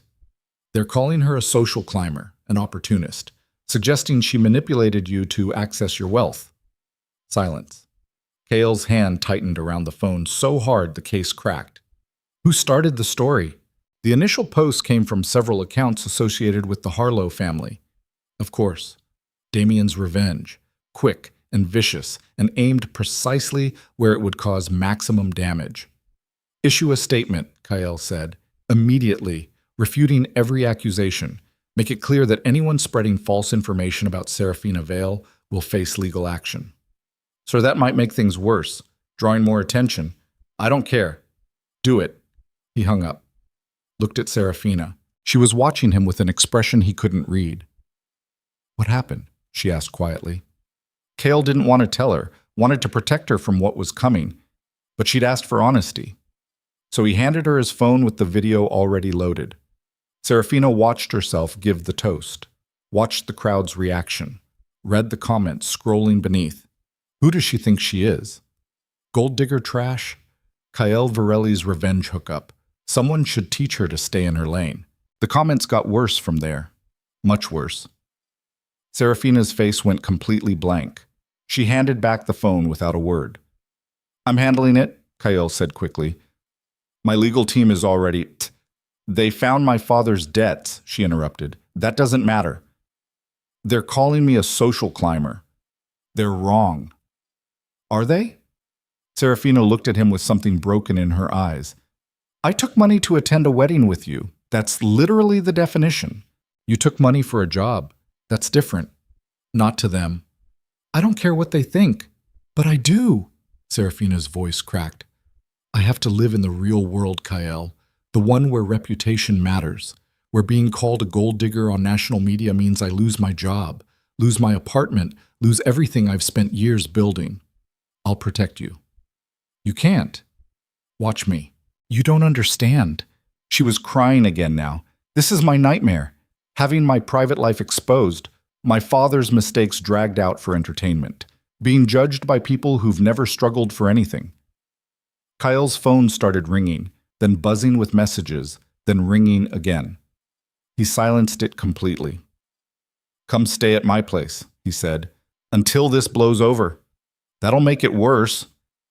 We'll issue a statement together, united front. They'll tear me apart. Then I'll put them back together wrong. Despite everything, Serafina almost smiled. Then her phone started ringing too. She picked it up. Her face went white. What? Kale asked. My landlord. He's evicting me. He can't do that. He absolutely can. I'm month to month. He says the media attention is disturbing other tenants. She scrolled through more messages. The bar owner is calling. He says, I need to take indefinite leave. The customers are already complaining. Sue them both. With what money? Serafina laughed bitterly. My entire life just collapsed in 6 hours, and your solution is lawyers I can't afford? I'll pay for... No. The word came out hard. Final. That's exactly what they're saying I want. Your money, your protection, your rescue. This is my fault. Let me fix it. You can't fix this, she was shouting now. Don't you get it? Your world already decided who I am. A bartender who slept her way into high society, and nothing you say will change that because it fits their narrative too perfectly. Then we'll change the narrative. How? Kyle didn't have an answer. The silence stretched between them like broken glass. I need you to leave, Serafina finally said. No. Kyle, I'm not leaving you alone with this. You don't have a choice. Yes, I do. Please. Her voice broke completely. I'm begging you. Walk away. Let me handle this myself. I can't. You have to. They stared at each other across the tiny motel room. And Kyle realized she was right. Not about him leaving, but about not being able to fix this with money or power or threats. This was different. This was personal. This was the consequence of bringing someone real into his artificial world. What do you need? He asked quietly. Time, Serafina said. Space to figure out my next move without you hovering. How much time? I don't know. Serafina. I don't know. She sank onto the bed, head in her hands. Everything I built is gone. My job, my home, my privacy. I need to think, to breathe, to exist for 5 minutes without everything burning. Kyle wanted to argue, wanted to stay, wanted to wrap her in protection until the world stopped being cruel. But forcing himself on her when she'd explicitly asked for space would make him exactly what the media was claiming, someone who took what he wanted without consent. So he nodded slowly. Okay, he said. space, time, whatever you need. Thank you. He walked to the door, paused with his hand on the handle. For the record, he said without turning around, everything I said was true. I'm in love with you. That doesn't change because the world got ugly. Kyle. I'm not asking you to say it back. I'm just telling you so you know. When you're ready, if you're ever ready, I'll be waiting. Then he left before she could see how close he was to breaking completely. Taz. The elevator ride down felt like descending into hell. Kyle sat in his car with his head against the steering wheel and tried to figure out how everything had gone so wrong so fast. 12 hours ago, he'd been standing in a ballroom watching Serafina burn down the social elite with nothing but words. Now she was hiding in a motel while the internet destroyed her reputation one vicious comment at a time. His phone buzzed. A message from his head of security. Press are already tracking your movements. Suggest avoiding public areas for next 48 hours. Another message. His lawyer. Multiple media outlets requesting comment. How do you want to proceed? Another. His business partner. Board meeting moved to Monday. Expect questions about your personal situation. Prepare accordingly. Kale deleted every message without reading them fully. Then he made a call to someone he hadn't spoken to in 3 years. I need a favor, he said when she answered. Kale Varelli calling me at dawn asking for favors? The woman's voice was amused. This must be serious. It is. I'm listening. There's a video circulating. A woman named Serafina Vale. The media is destroying her based on partial information and deliberate lies. And you want me to write the truth before anyone else poisons the narrative completely. What makes you think I'll take your version as truth? Because you're an actual journalist, Minji, not a gossip columnist. You verify sources and fact-check before publication. Silence on the line. What's she to you? Minji finally asked. Everything. That's not an answer. It's the only one I have. More silence. Send me everything, Minji said. Background, timeline, proof. I'll look into it. Thank you. Don't thank me yet. If your girlfriend actually is a gold digger, I'm writing that story too. She's not. We'll see. Minji hung up. Kale sat in his car watching the Bluebird Inn and wondering if he'd just made things better or infinitely worse. Tist. 3 floors up, Serafina was having a similar crisis.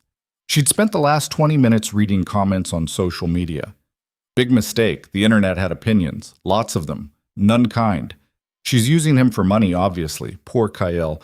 First his ex leaves him, now this vulture moves in. I looked up her bar. It's a dive. She's probably drowning in debt.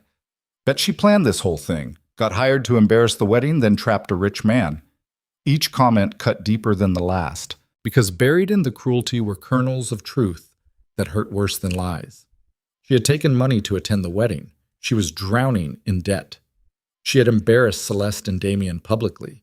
The fact that her motivations were more complicated didn't matter. The court of public opinion had already rendered its verdict. Her phone rang. Unknown number. She almost didn't answer. Hello? Is this Serafina Vale? A woman's voice, professional, sharp. Who's asking?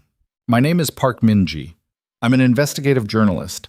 I'm writing a piece about last night's wedding incident, and I'd like to hear your side of the story.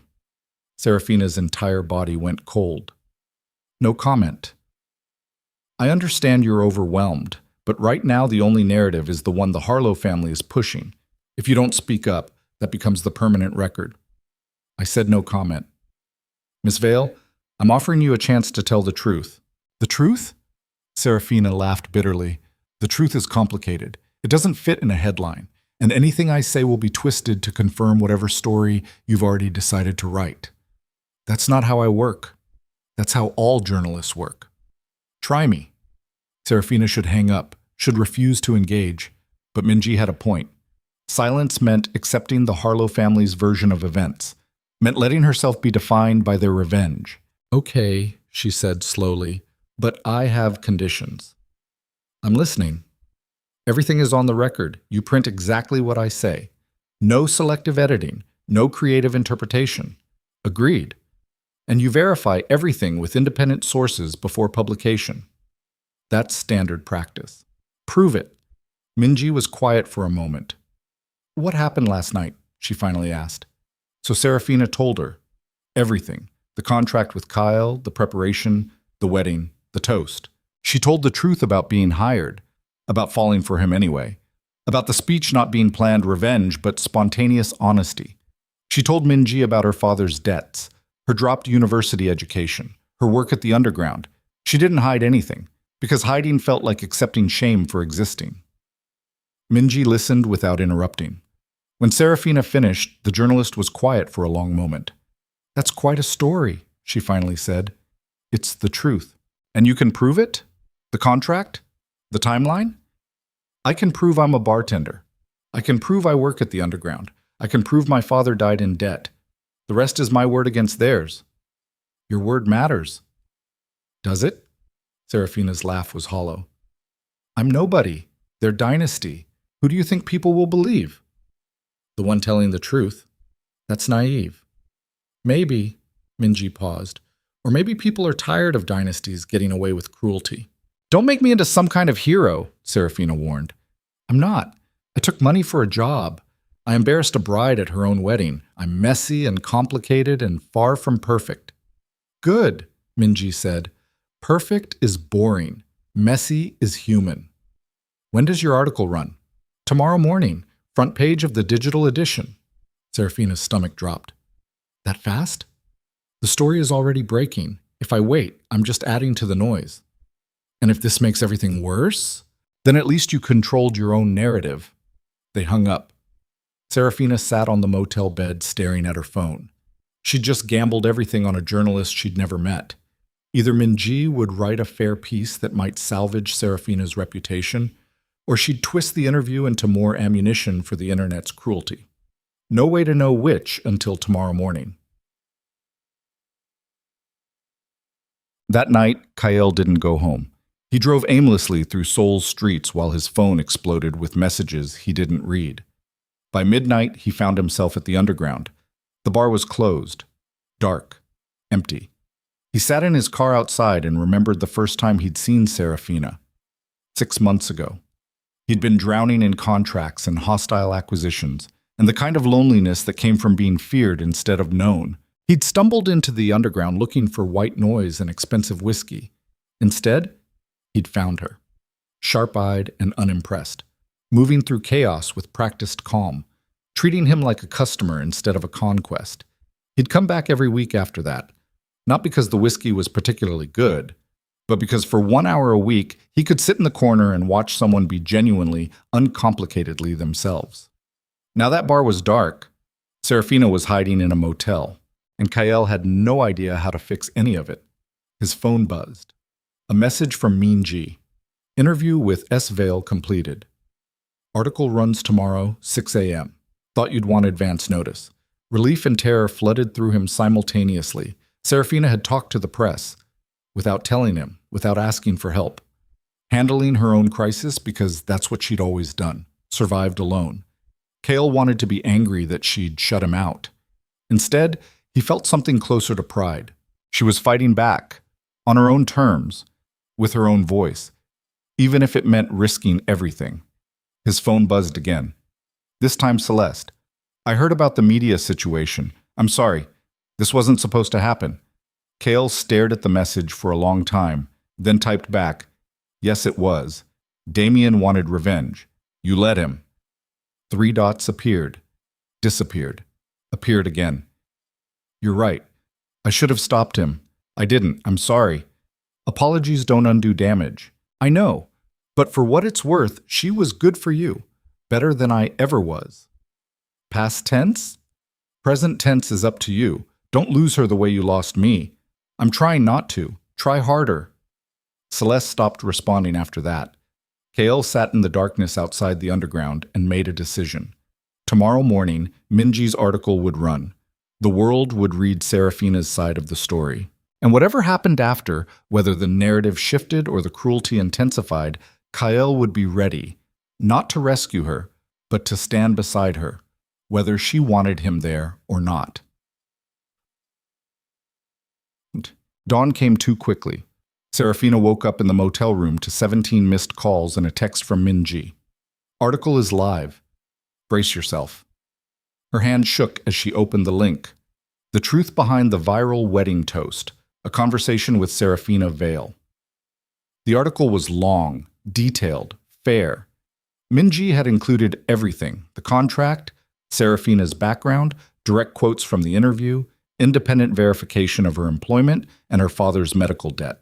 She'd also included responses from sources close to the Harlow family. Most refused comment.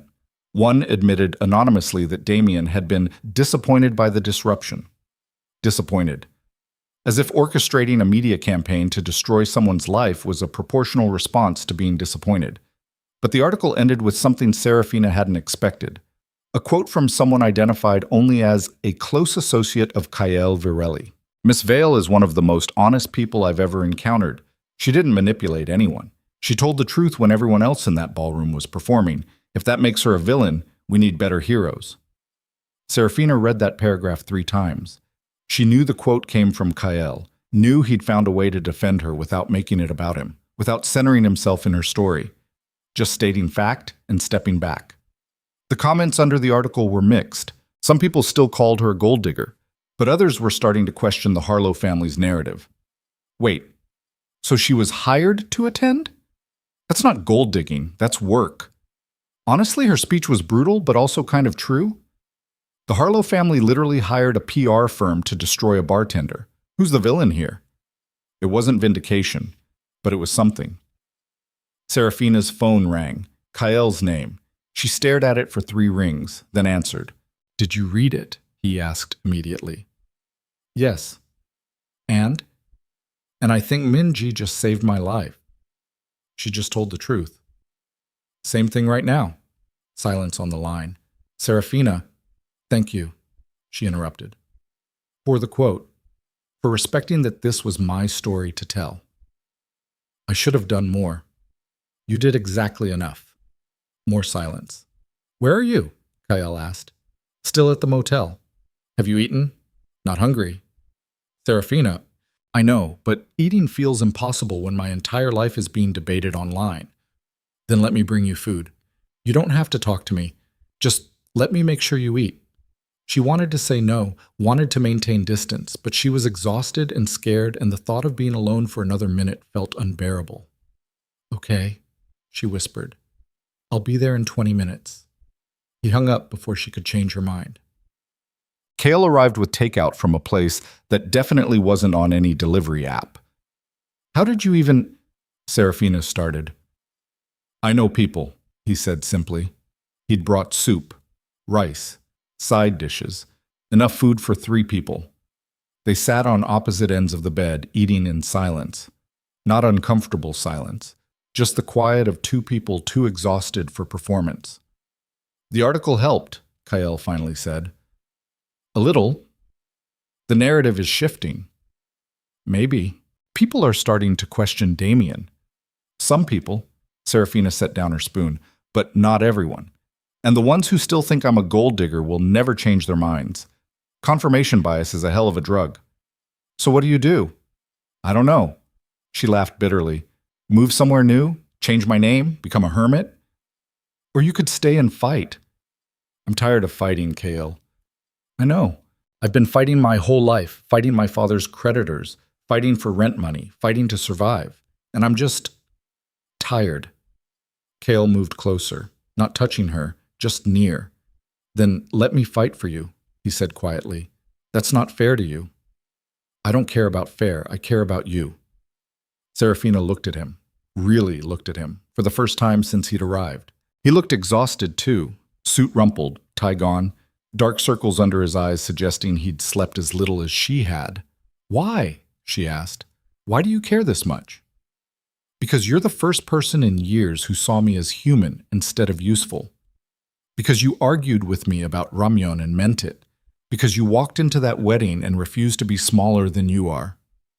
I embarrassed your ex-fiancée. You told the truth. I destroyed their perfect day. Their perfect day was built on lies. So was ours, Serafina pointed out. We built a fake relationship for revenge. It stopped being fake somewhere around the second dress fitting. For you, maybe. For both of us. Kale's voice was gentle. You wouldn't have run if it was still fake. Fake doesn't hurt this much. Serafina closed her eyes. He was right. She'd run because it was real. Because real meant risk, and risk meant potential devastation. I don't know how to do this, she admitted. Do what? Be with someone like you, navigate your world, survive the media scrutiny. Then we'll figure it out together. What if we can't? Then we'll fail together. That's a terrible sales pitch. I'm not trying to sell you anything. Kael reached out slowly and took her hand. I'm just asking you to try. To give us a real chance instead of running because it's scary. Everything about you is scary. Good. You're terrifying too. Despite everything, Serafina smiled. They sat like that for a long moment, hands linked, exhausted, the world burning around them, but the space between them feeling strangely safe. Then Serafina's phone erupted with notifications, all at once, like something had just broken. She picked it up. Her face went white. What? Kael asked. Serafina turned the phone toward him. A new article had just dropped. From a major national newspaper, Harlow wedding scandal deepens. Family accused of orchestrating harassment campaign against working-class woman. Kael scrolled quickly through the piece. It was devastating. The journalist had obtained internal communications from the Harlow family's PR firm. Messages explicitly discussing strategies to destroy Serafina Vale's reputation. Instructions to push specific narratives to friendly media outlets. Even discussions about hiring people to leave vicious comments on social media to make the harassment look organic. Everything was documented, dated, provable. Oh my God, Serafina whispered. Her phone rang. Min-ji. Serafina answered on speaker. I take it you saw the new article, Min-ji said. How did they get those documents? An anonymous source inside the Harlow organization. Someone with a conscience, apparently. This is... Serafina couldn't find words. This is vindication, Min-ji said firmly. Documented proof that you were targeted, that the harassment wasn't organic but orchestrated, that a wealthy family used their resources to destroy someone who embarrassed them. What happens now? Now? The Harlow family's reputation implodes. Multiple outlets are already picking up the story. By tonight, you'll be seen as the victim, not the villain. Serafina should have felt relieved. Instead, she felt numb.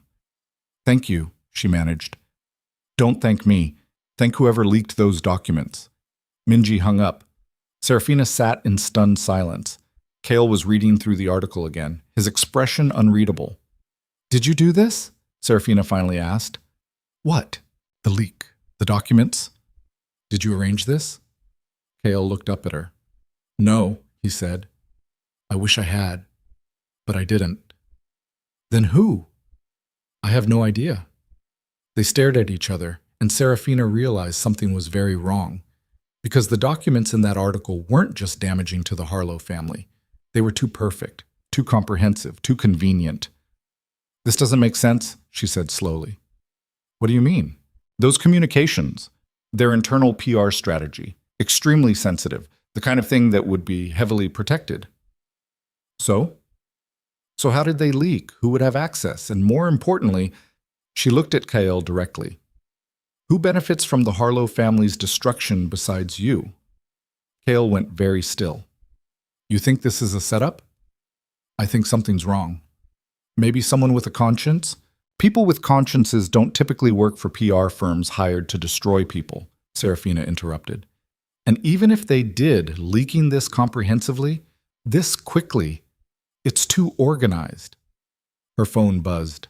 Another message. From an unknown number. She opened it and felt the blood drain from her face. The truth needed to come out. You're welcome. See. No, Serafina whispered. What? Kael leaned over. Who's C? But Serafina already knew. She called Celeste's number. It rang twice before connecting. Hello, Serafina, Celeste said calmly. You leaked the documents. Yes. Why? Because Damien is a monster, and I'm tired of protecting monsters. Serafina put the phone on speaker so Kael could hear. You destroyed your own husband, Serafina said slowly, on your wedding day. Not my husband yet. We're not legally married until the paperwork is filed, which it won't be. Celeste, Kael started. Don't, Celeste interrupted. I know what you're going to say, that this is revenge, that I'm being vindictive. But I watched Damien orchestrate a campaign to destroy an innocent woman because she embarrassed him, and I realized I was about to spend my life with someone capable of that cruelty. So you destroyed him first, Serafina said. I exposed him, Celeste corrected. There's a difference. Is there? Silence on the line. I'm not asking for forgiveness, Celeste finally said, or understanding, but I needed you to know. What happened wasn't your fault. Damien would have found another target eventually. You just happened to be the one who finally made me see him clearly. And now? Kael asked. Now I'm leaving. Seoul, Korea. All of it. I have dual citizenship and family overseas. I'll rebuild somewhere else. Celeste. Goodbye, Kael. Take care of her. She's braver than I ever was. Celeste hung up. Serafina and Kael sat in stunned silence. Did that just happen? Serafina finally asked. I think so. Your ex-fiancée just imploded her own wedding to protect me. Apparently. That's insane, Kael offered. I was going to say unexpected. They looked at each other and started laughing. Not happy laughter. The slightly hysterical laughter of people who just survived something they didn't fully understand. So what now? Serafina asked when they'd calmed down. Kael thought about it. Now, he said slowly, we decide what comes next. Together. Together? If you'll have me. Serafina looked at him, this impossible man who'd hired her for revenge and somehow given her something real instead. I'm still a bartender, she said, with debt and no apartment and a viral video that will follow me forever. And I'm still a feared financier who sleeps 4 hours a night and doesn't know how to be in a relationship. We're a disaster. Absolutely. This will probably fail spectacularly. Most likely.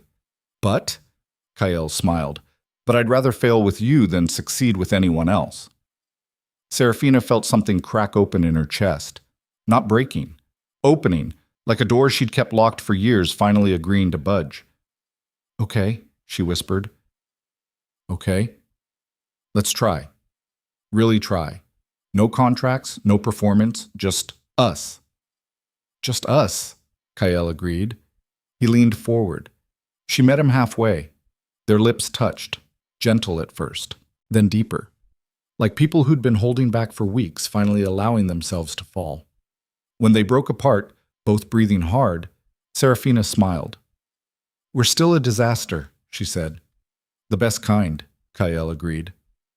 Outside, Seoul continued its endless motion. The internet continued its debates. The world continued being cruel and complicated and impossible to control. But in that tiny motel room, two people who'd started as a business transaction finally became something real, messy, imperfect, and absolutely worth fighting for. The kiss ended, but the decision remained. Serafina pulled back slightly, her forehead resting against Kael's, both of them breathing like they'd just surfaced from deep water. We can't stay here, she said quietly. I know. The press will find this place eventually. Probably already have. Then where do we go? Kael's phone buzzed before he could answer. He glanced at it and his expression hardened. What? Serafina asked. My head of security. There are photographers outside the motel. 3 vans. They've been there for 20 minutes. Serafina's stomach dropped. She moved to the window and carefully pulled back the curtain just enough to see. Sure enough, 3 news vans sat in the parking lot like predators waiting for prey. Cameras visible through windows. People drinking coffee and scrolling phones while they waited for their target to emerge. How did they find me this fast? She whispered. Someone leaked your location. Kael was already standing, checking the door locks. Either they tracked your phone or someone at the hotel sold the information. Great, fantastic. Serafina let the curtain fall. So we're trapped. Not trapped, delayed. What's the difference? Trapped means no options. Delayed means I make a call. He was already dialing. The phone rang twice before connecting. I need an extraction, Kael said without preamble. Bluebird Inn, Gangnam. 3 news vans in front. hostile surveillance. Serafina couldn't hear the response, but Kael's expression relaxed slightly. 15 minutes. Back exit. Understood. He hung up. Pack whatever you need. We're leaving. To where? Somewhere they won't think to look. Kael, do you trust me? The question hung between them. 24 hours ago, Serafina would have hesitated, would have qualified her answer with conditions and escape clauses. Now she just nodded. Yes. Then pack. Now. She threw her few belongings into the bag she'd brought, toiletries, the clothes she'd worn to the wedding, her phone charger, the crimson dress she left hanging in the closet like she'd skinned from a previous life. Kael was texting rapid fire on his phone, coordinating something Serafina couldn't quite follow. Ready? He asked. As I'll ever be. They moved to the door. Kael checked the hallway through the peephole first. Clear. Stay close.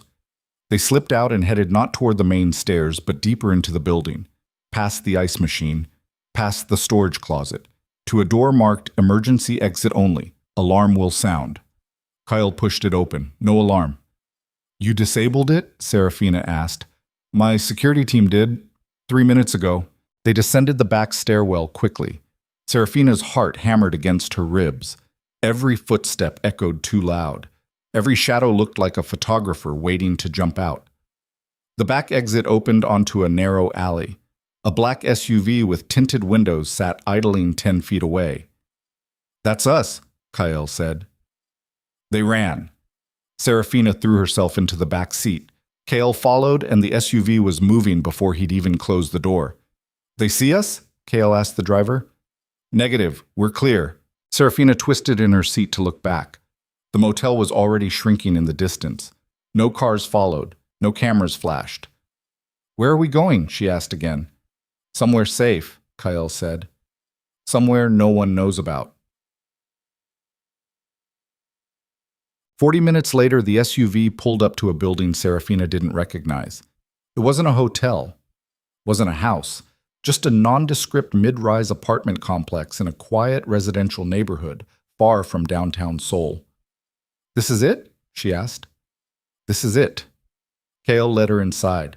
The lobby was empty except for a security guard who nodded at them without question. They took the elevator to the 8th floor. The apartment was small by Kael's standards. 2 bedrooms, 1 bathroom, a kitchen that actually looked used, furniture that was comfortable rather than expensive. What is this place? Serafina asked. A safe house.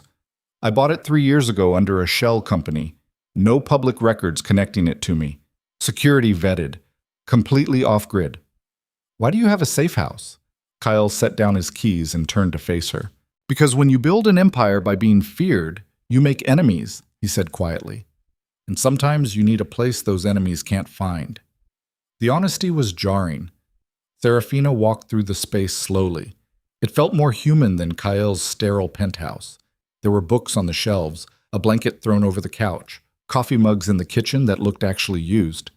You come here, she realized, when you need to disappear. Yes. Often? More than I'd like to admit. She turned to face him. Why are you showing me this? Because you asked where we could go, and this is the only place I trust completely. The vulnerability in those words hit harder than anything he'd said in the motel. Kael Varelli, feared financier, untouchable empire builder, was showing her the place he ran when his own world became too much. Thank you, Serafina said quietly. For what? For trusting me with this. Before Kael could respond, his phone rang. He looked at the screen and his entire body tensed. What? Serafina asked. Damien Harlow, Kael said flatly. Don't answer it. I have to. Why? Because he doesn't call unless it's important. Kael answered on speaker. What do you want? Damien's voice came through cold and sharp. We need to talk. No, we don't. Yes, we do. Face to face, tonight. Not interested.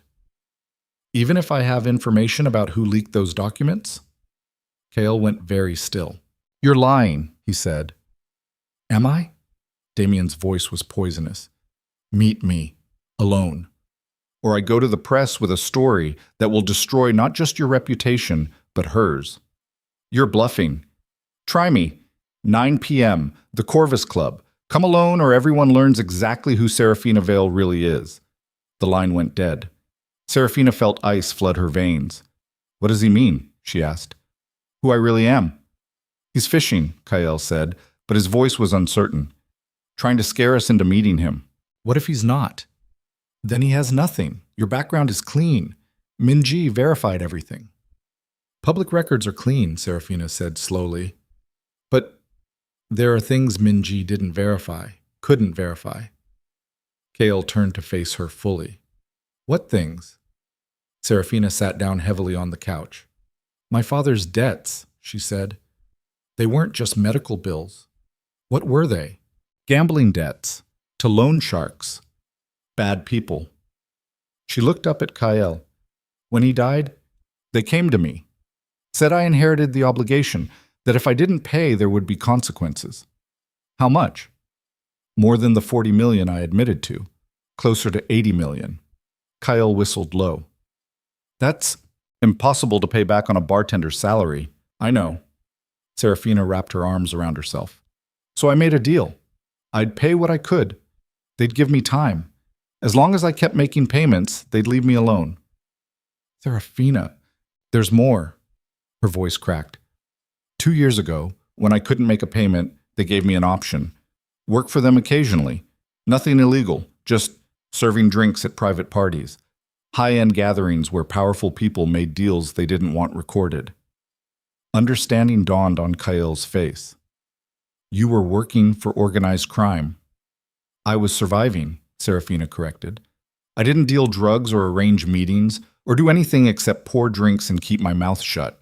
But you saw things. Yes. Heard things. Yes. Things that could be valuable to the right people. Serafina nodded miserably. If Damien knows about that, she whispered, if he can prove I was at those parties, the media won't just call me a gold digger. They'll call me a criminal informant, a mob associate. Everything I've tried to build will be destroyed. Kale was quiet for a long moment. Then we go to the meeting, he finally said. What? We meet Damien, hear what he has, call his bluff. That's insane. Probably. He'll try to destroy us. He's already trying. This could make everything worse. Or it could end it. Kyle crouched in front of her. Right now we're reacting, running, hiding. I'm done with that. Time to go on offense. By walking into a trap? By controlling the narrative before he does. Serafina wanted to argue, wanted to find another way. But Kyle was right. Running solved nothing. Damien would just keep coming, keep threatening, keep using her past as ammunition. Okay, she said. We meet him, together. He said to come alone. Then he'll be disappointed. I'm not letting you walk into that alone. Serafina. No. Her voice was steel now. This is my past, my mess. If anyone's facing Damien, it's both of us. Kyle looked at her for a long moment, then nodded. Together. Bamekam. The Corvus Club occupied the top floor of a building in Gangnam. Private. Exclusive.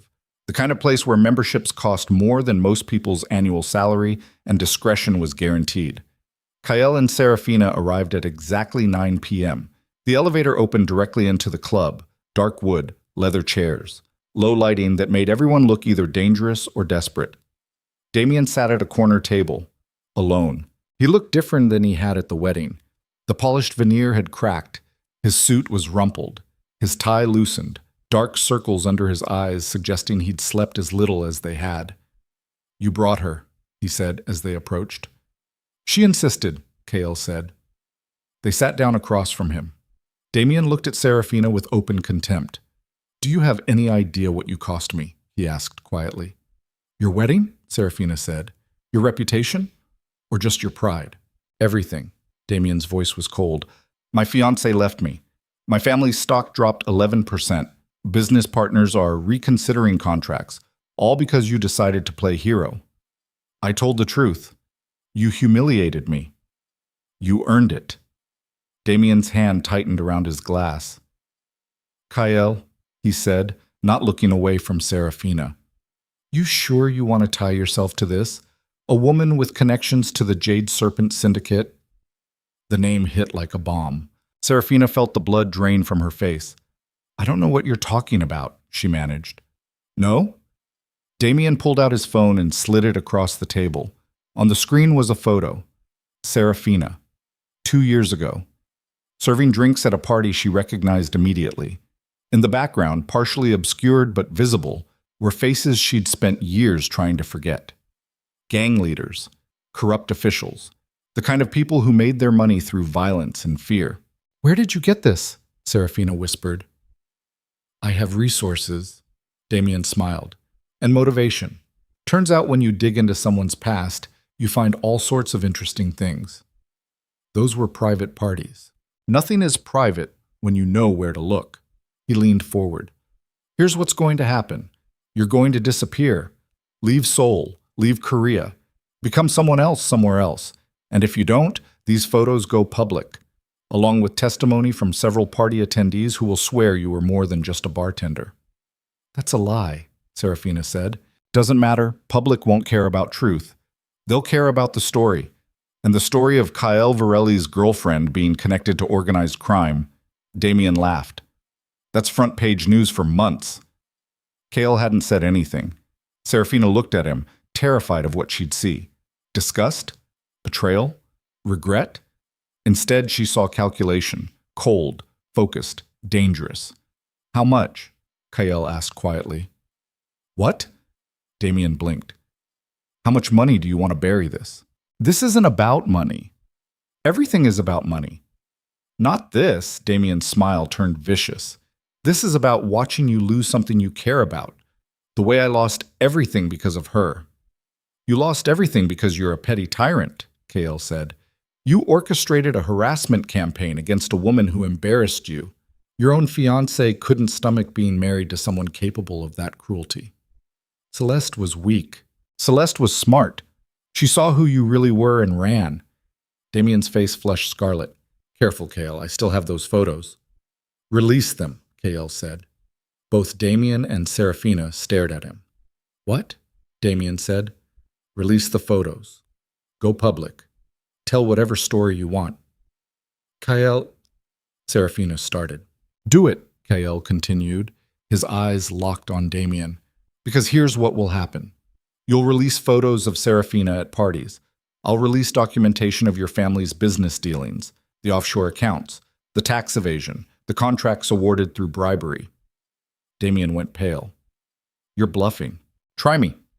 Kale's voice was ice. You want to go to war? Let's go to war. But understand that I've been playing this game since before you graduated from your expensive private school. And I play for keeps. You'll destroy your own reputation. I don't care about reputation. I care about her. Kale reached over and took Serafina's hand. So make your choice. Walk away now, and we both pretend this meeting never happened. Or pull the trigger and watch your entire family empire burn down around you. The silence that followed felt explosive. Damien stared at them both. His hand trembled slightly around his glass. This isn't over, he finally said. Yes, Kale said. It is. He stood, pulling Serafina up with him. They walked out of the Corvus Club without looking back. Serafina didn't breathe properly until they were in the elevator. What did you just do? She gasped. Called his bluff. What if he wasn't bluffing? Then we deal with it. Kyle looked at her. You thought I'd care? About parties you worked 2 years ago to survive?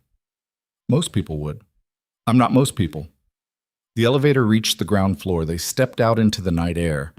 Serafina's phone buzzed. She looked at it, and her face went white. What? Kyle asked. Minji. She says Damien just posted the photos. All of them. With a story claiming I'm a criminal informant. Kale pulled out his own phone. Sure enough, the photos were everywhere. Already trending. The internet was exploding with new theories and accusations. He did it anyway, Serafina whispered, even after your threat. Because he's desperate and stupid, Kyle said. He doesn't understand that. His phone rang. Unknown number. He answered. Mr. Varelli? A man's voice. Older. Accented. We should meet. regarding Miss Vale's unfortunate situation. Who is this? Someone who attended those parties. Someone who remembers Miss Vale very well. Ice flooded Kael's veins. What do you want? To talk, face to face, midnight, the Red Lantern restaurant in Iriwan. Come alone. Bring Miss Vale. And if we don't? Then the story Damien Harlow is telling becomes true. We'll make sure of it.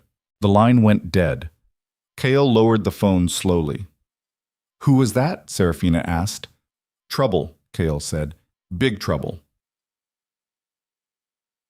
The Red Lantern restaurant was closed for the night when they arrived, but the door was unlocked. Inside, a single table was lit. 3 men sat waiting. Serafina recognized one immediately. Her stomach dropped. Mr. Chen, she said quietly. The older man smiled. Miss Vale, it's been some time. Not long enough. Please, sit. It wasn't a request. Kael and Serafina sat. The other 2 men remained silent. Muscle. There in case things went wrong. You've had quite a week, Mr. Chen said pleasantly. Viral video, media scandal, and now these photos. What do you want? Kael asked bluntly. To help. Forgive me if I don't believe you. Mr. Chen smiled. Smart, but sincere. Miss Vale worked for us briefly, did good work, never caused problems. We have no quarrel with her. Then why are we here? Because Damien Harlow is making claims, suggesting Miss Vale provided information about our operations, that she betrayed confidences. I didn't, Serafina said immediately. I never told anyone anything. We know, Mr. Chen leaned back, but now others are asking questions, wondering if perhaps she did share information, wondering if they should be concerned. And, Kael prompted, and we need this resolved, quickly, definitively. How? By making Mr. Harlow retract his story, publicly, completely, with evidence that he fabricated the entire narrative. He won't do that. He will if motivated properly. Kael's eyes narrowed. What are you suggesting?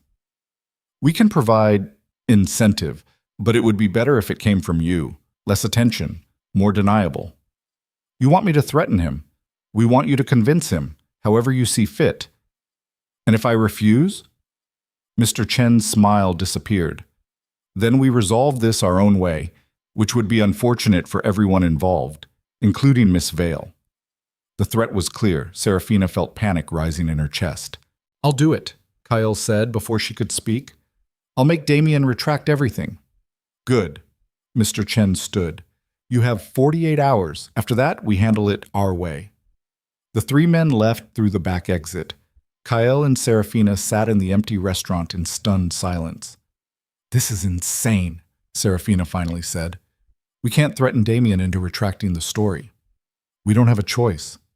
There's always a choice. Not this time. Kael turned to face her. Chen wasn't making suggestions. That was an ultimatum. Either we fix this or they do. And their version of fixing things involves violence. So what? We become criminals? We become survivors. Serafina stood up abruptly. No, I won't do this. I won't threaten someone, even Damien, just to save myself. This isn't just about you anymore, Kael said. It's about preventing a gang war. If Chen's people go after Damien, the Harlow family will retaliate. People will die. That's not our responsibility. It became our responsibility the moment Damien posted those photos. They stared at each other across the empty restaurant. There has to be another way, Serafina insisted. If there is, we have 48 hours to find it. But they spent the next day planning. Kael made calls to lawyers, private investigators, anyone who might have leverage on Damien Harlow. Serafina reached out to old contacts from her bartending days, people who knew the truth about those parties, who could testify that she'd never betrayed confidences. By evening, they had pieces. Not enough for a complete picture, but something. Damien's family business is leveraged heavily, Kael reported. They're carrying debt they can't sustain. One major contract falls through, and they're bankrupt. Can we make a contract fall through? Serafina asked. Maybe. I have connections with their largest client, but it would take time we don't have. Then we need something faster. Like what? Serafina was quiet for a moment. Then she made a decision. I need to talk to Celeste, she said. Why? Because she knows Damien better than anyone. If there's a weak point, she'll know where it is. She's in hiding. Can you find her? Kyle made a call. 20 minutes later, his security team had a location. Celeste was staying at a hotel near the airport, leaving for London in the morning. Let's go, Serafina said. Celeste opened her hotel room door, looking exhausted. Serafina, she said. Surprise, then concern. What's wrong? I need your help. With what? With stopping Damien. Celeste's expression shuddered. I'm done with Damien. I leaked those documents and I'm leaving. Whatever happens next isn't my problem.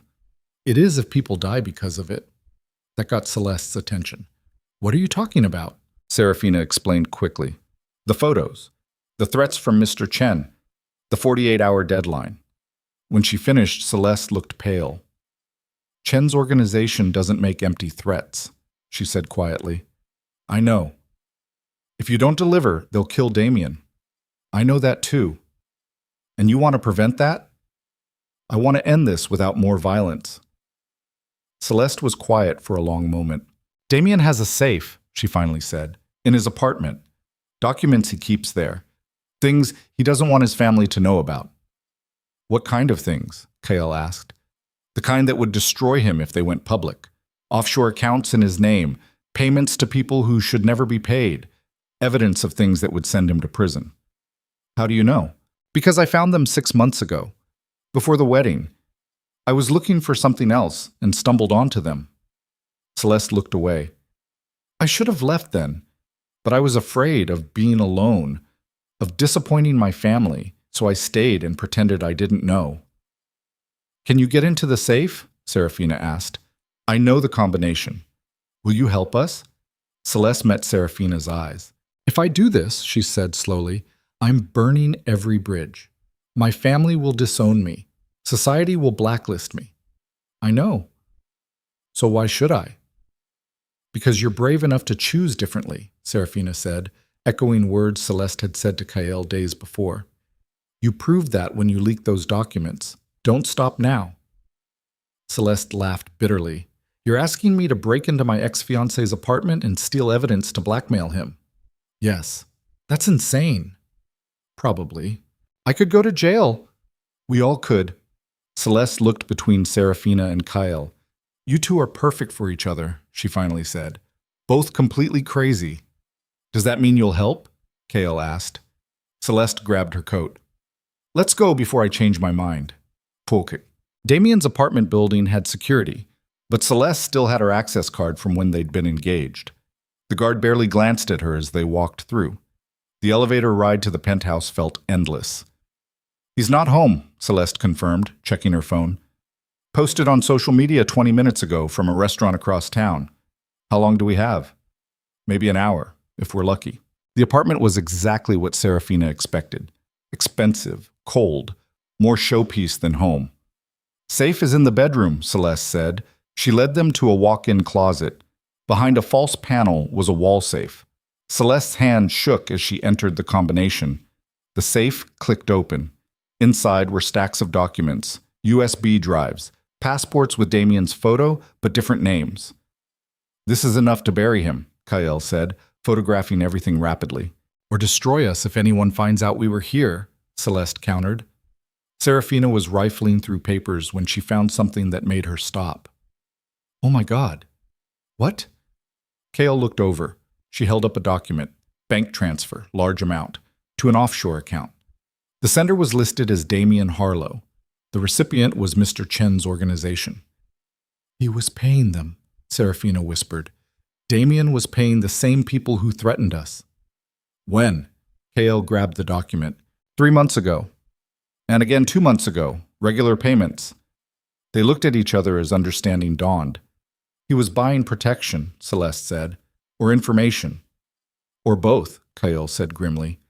A sound echoed from the front of the apartment, the door opening. All three of them froze. He's home early, Celeste breathed. They could hear Damien's voice, talking to someone on the phone, getting closer. The bedroom, Kale whispered. They slipped out of the closet just as footsteps approached. The bedroom door opened. Damien stepped inside, saw them immediately. His expression went from surprise to rage in half a second. "What the hell are you doing in my apartment?" Nobody answered. Damien's eyes dropped to the documents in Kael's hands. "You broke into my safe," he said slowly. "You're stealing my private property." "Private evidence of criminal activity," Kael corrected. "There's a difference." "That's still theft." "Call the police then. I'm sure they'd love to see what else is in there." Damien's jaw clenched. "Celeste," he said, his voice dropping to something dangerous. "You gave them access." "Yes." After everything you became," Celeste interrupted. "Yes. You'll regret this."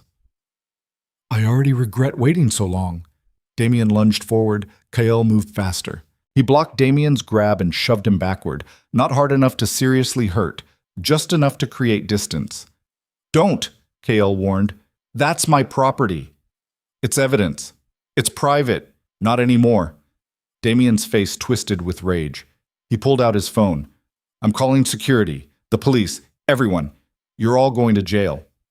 "Do it," Serafina said. Her voice was calm, steady. Damien looked at her. "Excuse me?" "Call them," Serafina repeated. "Let's see who goes to jail. Us for breaking and entering, or you for money laundering, tax evasion, and making payments to organized crime." "You can't prove any of that." Kael held up his phone. "Already photographed everything, uploaded to secure cloud storage. Even if you destroy the originals, we have copies."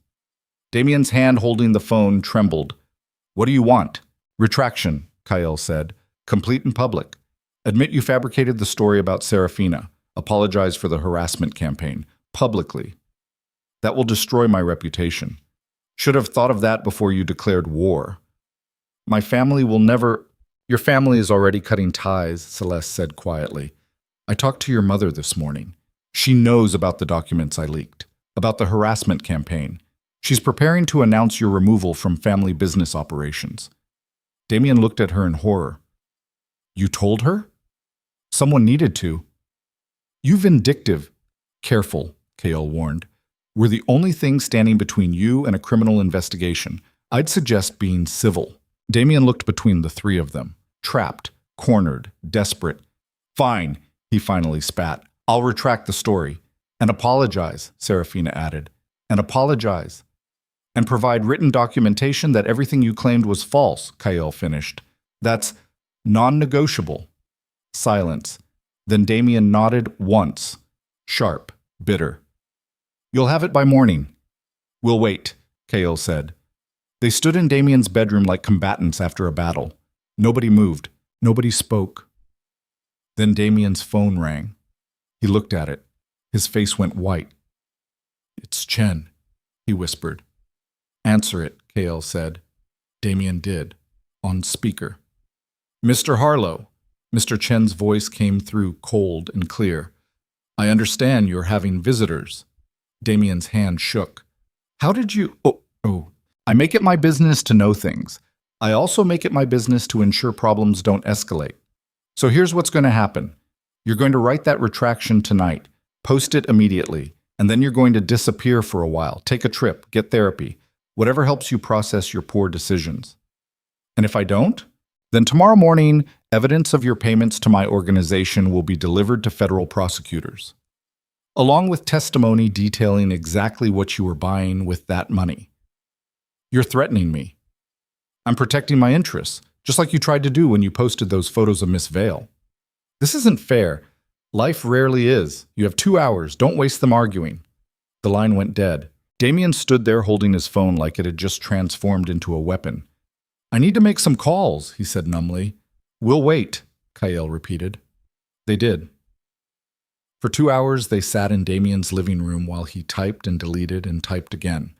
Finally, just before midnight, he posted a full retraction, a public apology, admission that he'd fabricated evidence and orchestrated harassment. The internet exploded within minutes. Serafina watched the comments roll in. Some people were apologizing to her. Some were turning their fury on Damien. Some were demanding more answers. But the narrative had shifted. She wasn't the villain anymore. "It's done," Damien said flatly. "Now get out." They did. Left him sitting alone in his expensive apartment with his ruined reputation and pending criminal investigations. Outside, in the cool Seoul night, the three of them stood in the parking garage catching their breath. "That was insane," Celeste said. "Completely," Serafina agreed. "Did we just commit multiple felonies?" "Probably," Kale said. "Worth it?" They looked at each other. "Yeah," Serafina finally said. "Worth it." Celeste laughed, slightly hysterical. "I need to leave the country now." "Your flight's in the morning," Kael reminded her. "Right." She looked at Serafina. "Thank you." "For what?" "For reminding me I'm braver than I thought. You leaked those documents before I ever asked. But I was running away after. You made me stop running." They hugged, brief, awkward, but real. "Take care of him," Celeste told Serafina. "He's catastrophically bad at taking care of himself." "I've noticed." "And Kael?" Celeste looked at him. "Don't screw this up." "Wasn't planning to." "Plan anyway." She walked away toward a waiting taxi. Disappeared into the Seoul night, leaving Kael and Serafina standing alone. "Is it over?" Serafina asked quietly.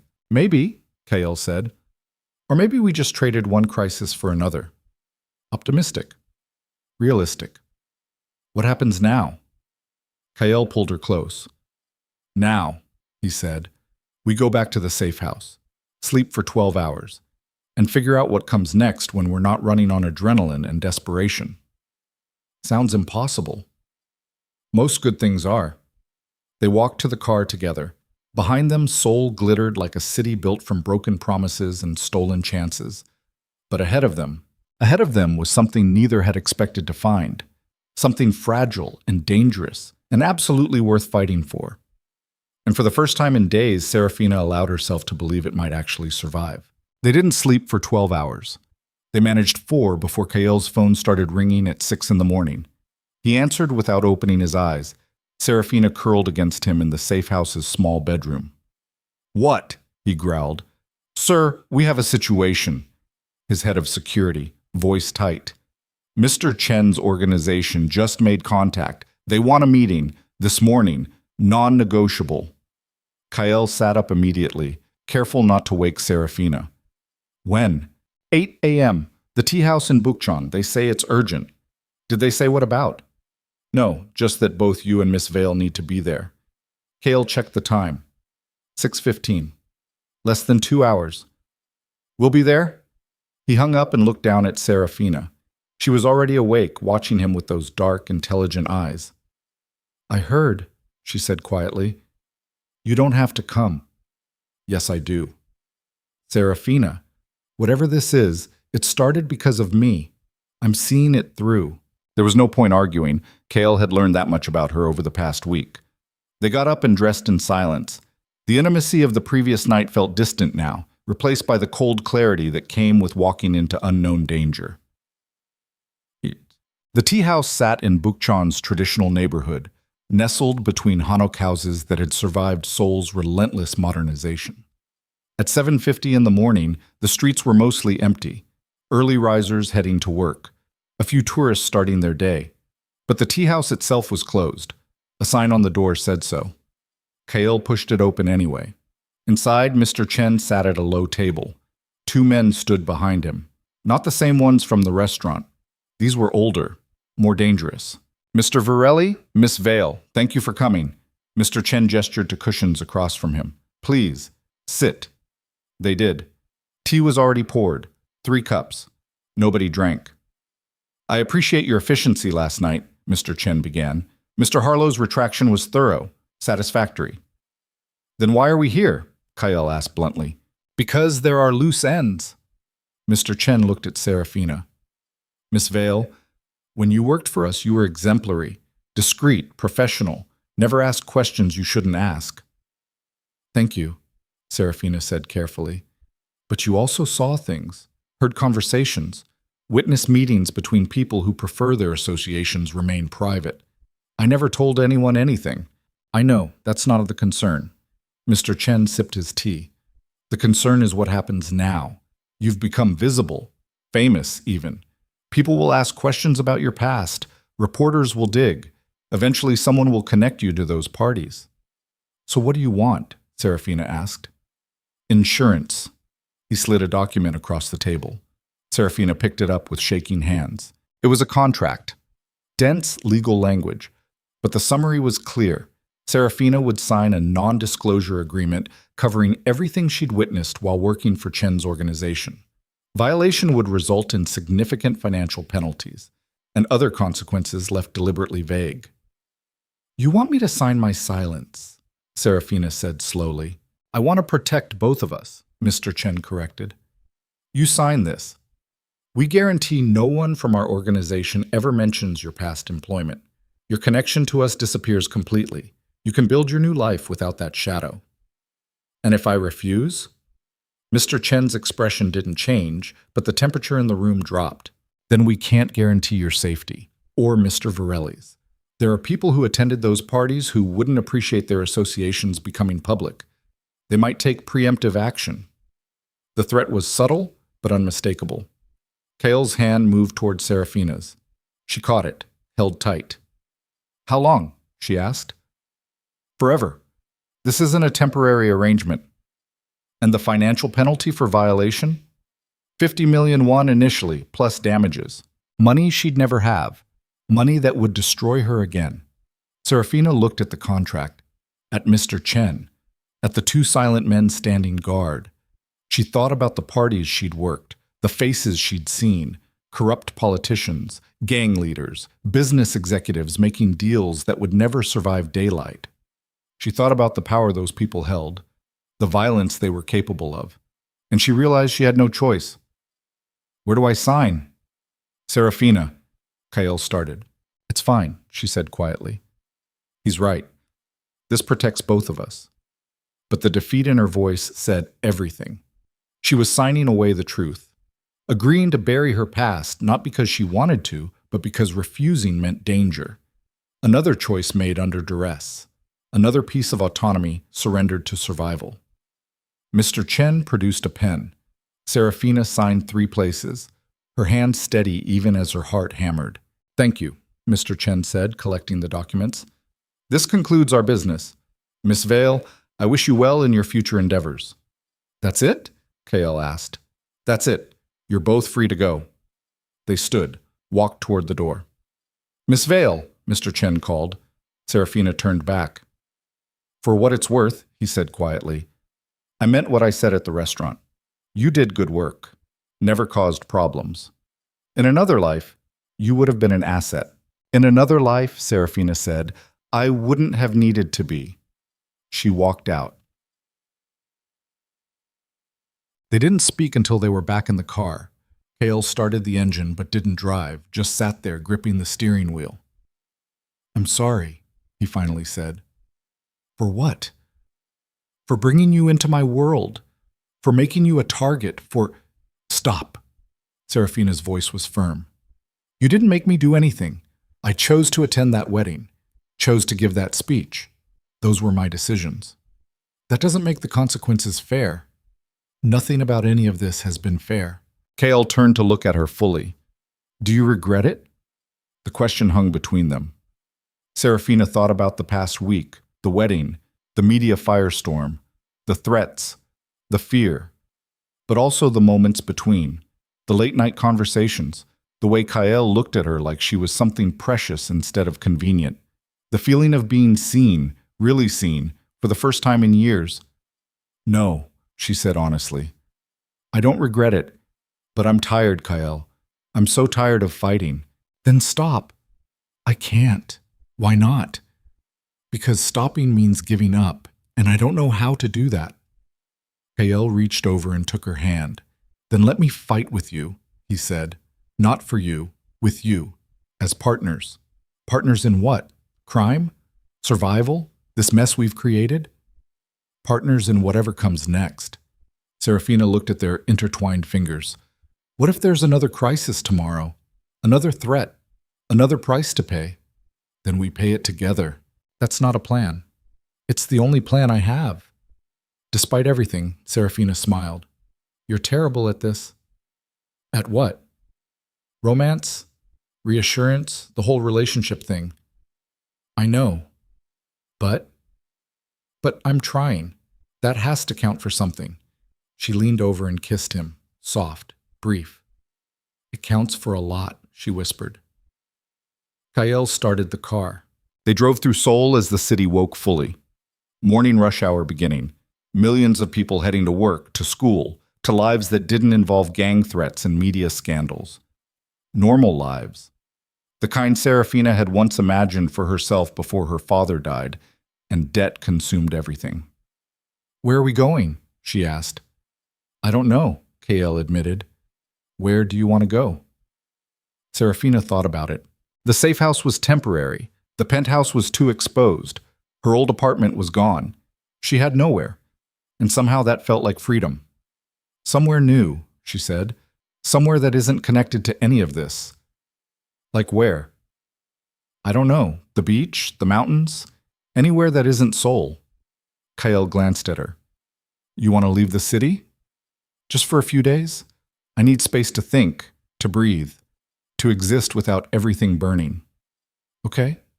Okay? We'll go. Right now. Wherever you want. You can't just leave. You have a company, responsibilities. I have a phone and competent people who can handle things for 48 hours. Kael merged onto the highway heading south. Everything else can wait. Serafina felt something loosen in her chest. For the first time in days, she could breathe fully.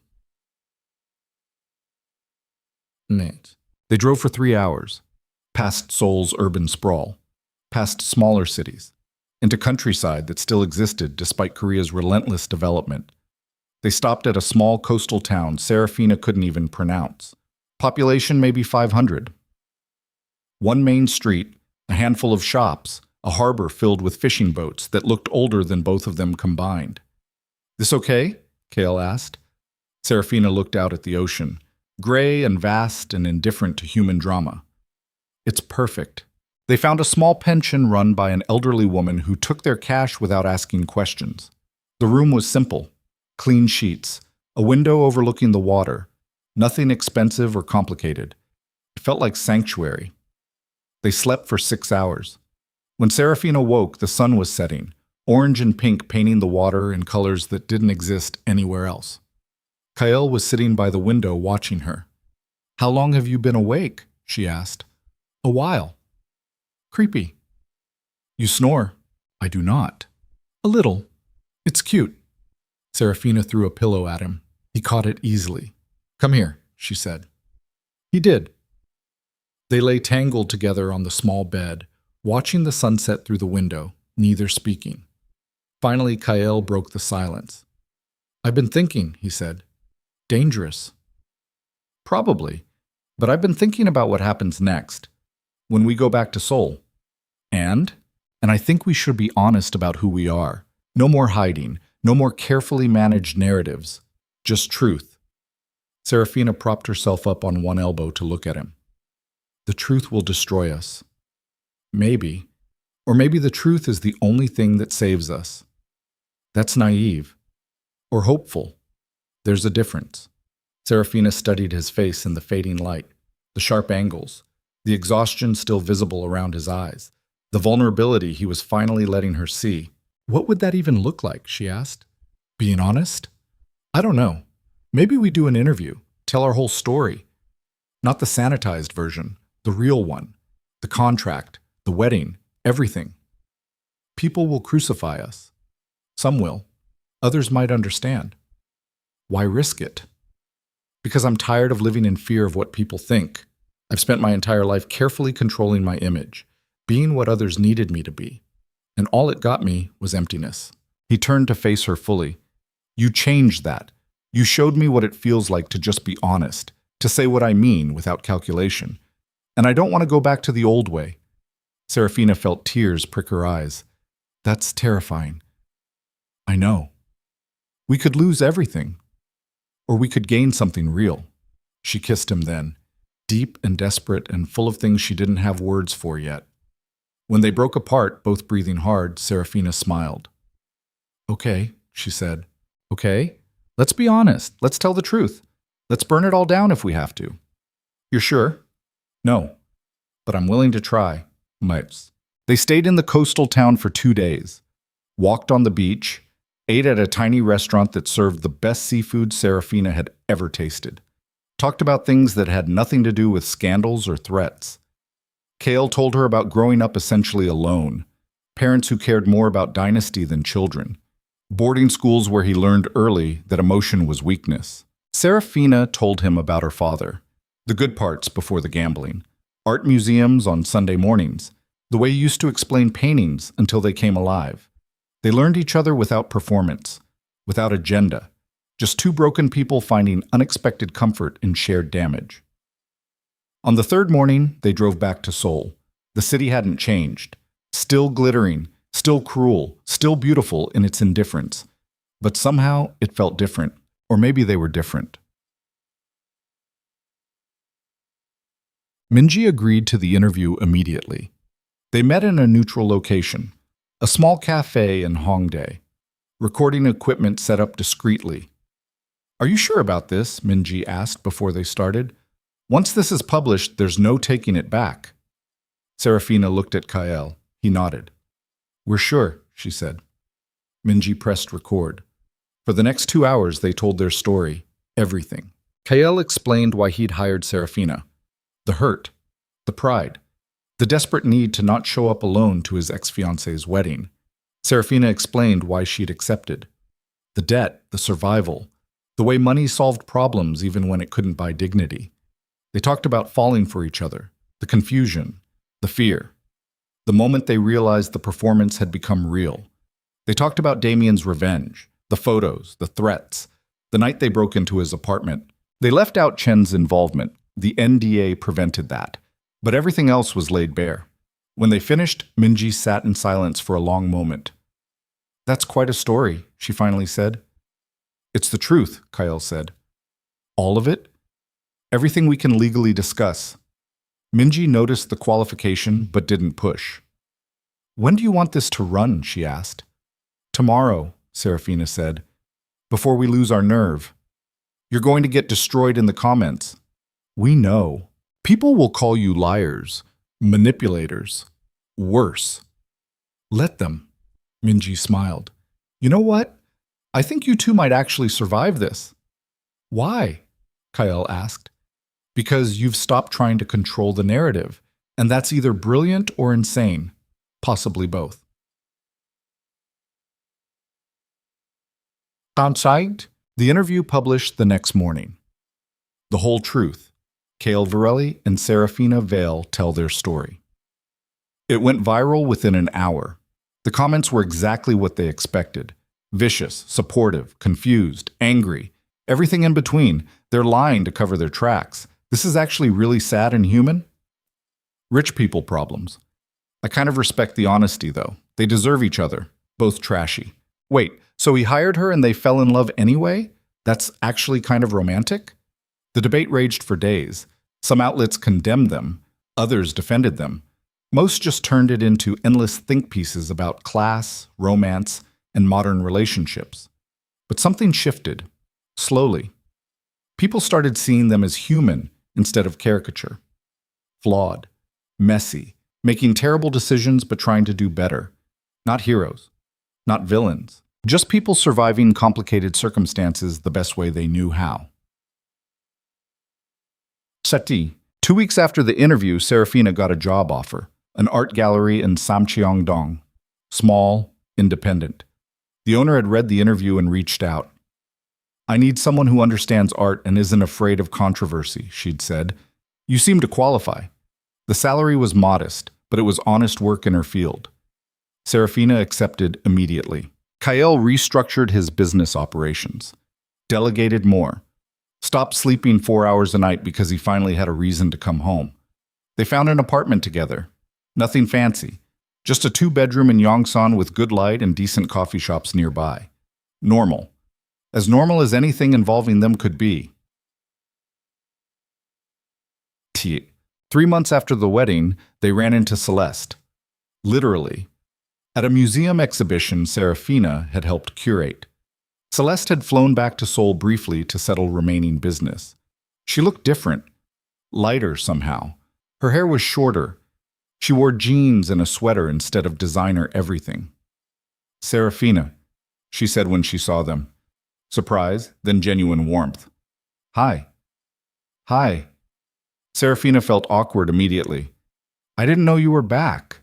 "Just for a few days, closing out some accounts, saying goodbye properly." Celeste looked around the gallery. "This is beautiful. You curated this?" "Co-curated. With the owner." "It's really good." "Thank you." They stood in uncomfortable silence. Kael cleared his throat. "How's London?" "Rainy, expensive, lonely." Celeste smiled, but honest. "I'm working at an auction house, entry level, no family connections. It's humbling." "You sound happy," Kael observed. "I'm getting there." She looked between them. "You two seem good." "We're figuring it out," Serafina said. "That's all anyone can do." More silence. Then Celeste stepped forward and hugged Serafina quickly. "Thank you," she whispered, "for reminding me I could choose differently." "You did that yourself," Serafina said, "but you showed me it was possible." Celeste stepped back, looked at Kael. "Take care of each other," she said. "We will," he promised. She walked away, disappeared into the gallery crowd. They never saw her again. But somehow that felt right. Some people entered your life to teach you something, then left so you could learn it. Okay. 6 months after the wedding, Serafina woke up in their apartment to find Kael already awake. He was sitting by the window watching the sunrise, coffee in hand, lost in thought. "You okay?" she asked. He turned and smiled, a real smile, the kind he'd learned to give without calculation. "Yeah," he said, "just thinking." "About what?" "About how none of this went according to plan." "Understatement. I hired you to make my ex-fiancée jealous." "I remember. Instead, you changed my entire life." Serafina got out of bed and joined him by the window. Seoul was waking up outside. Endless, indifferent, beautiful. "Did I ruin it or improve it?" she asked. "Destroyed and rebuilt it," Kael said, "in the best possible way." He reached into his pocket and pulled out a small box. Serafina's breath caught. "Before you panic," Kael said quickly, "this isn't what you think." "It looks like what I think." "It's not a proposal. It's a promise." He opened the box. Inside was a simple silver ring. No diamond, no excessive design. Just a band with an inscription too small to read from where she stood. "What does it say?" she asked. "Exactly enough." Serafina remembered. The crimson dress. The moment Kael had looked at her like she'd redefined beauty. Her eyes filled with tears. "You kept that?" she whispered. "I keep everything that matters." He took the ring out, held it up. "This isn't me asking you to marry me," he said. "This is me asking if you'll keep trying, keep fighting, keep being honest even when it's terrifying." That's basically a proposal. It's better than a proposal. It's a choice. One you can make every day without legal binding. You really are terrible at romance. I'm working on it. Serafina held out her hand. Kael slid the ring onto her finger. It fit perfectly. "I'll keep trying," she said. "If you will." Deal. They sat together watching Seoul wake up. Two people who'd started as a transaction and somehow became something real. It wasn't perfect. It was complicated and messy, and sometimes still scary. But it was honest, and honest, they'd both learned, was worth more than perfect ever could be. Ok. 1 year after the wedding, Serafina stood in front of a university lecture hall. She'd been invited to give a talk about art, about curating, about finding your path when life destroys the one you'd planned. 50 students sat watching her, eager, young, full of plans that would probably explode just like hers had. "I studied art history here," she began. 7 years ago. I had everything mapped out, museum job, stable career, predictable life." She paused. "Then my father got sick. Then he died. Then debt collectors came. Then everything I'd planned evaporated." The students shifted uncomfortably. Nobody liked hearing that plans failed. I spent years surviving, Serafina continued, bartending, working private parties, doing whatever it took to stay afloat, and I was miserable. Not because the work was beneath me, but because I'd lost sight of why I'd loved art in the first place. She clicked to the next slide, a painting from the gallery's recent exhibition. Art isn't about having a perfect career path. It's about seeing truth and having the courage to share it, even when that truth is ugly, even when it's complicated, even when people judge you for it. Another click, a photo from the viral wedding toast. Some students gasped. They recognized her now. Last year I did something stupid, Serafina said. I accepted money to attend a wedding as someone's fake date. I gave a speech that went viral. I became famous for all the wrong reasons. And it was the best worst thing that ever happened to me. She looked out at the audience. Because it forced me to stop hiding, stop pretending, stop trying to be what everyone thought I should be. And once I stopped performing, I finally figured out who I actually was. She clicked to the final slide. The gallery. Her gallery. The space she'd helped build over the past year. I'm not telling you to blow up your life for attention. I'm telling you that when life blows up anyway, and it will for most of you, the only way forward is truth, messy, uncomfortable, honest truth. She looked at their young faces. Art teaches us that beauty exists in imperfection, that broken things can be more valuable than pristine ones, that scars tell better stories than smooth surfaces. She smiled. So whatever happens when you leave this room, whatever plans fail or succeed or explode spectacularly, remember that your value isn't in being perfect, it's in being real. The lecture ended. Students approached with questions, comments, arguments. Serafina answered all of them. When the hall finally emptied, she found Kael waiting outside. How'd it go? He asked. Either really well or I just traumatized 50 art students. Probably both.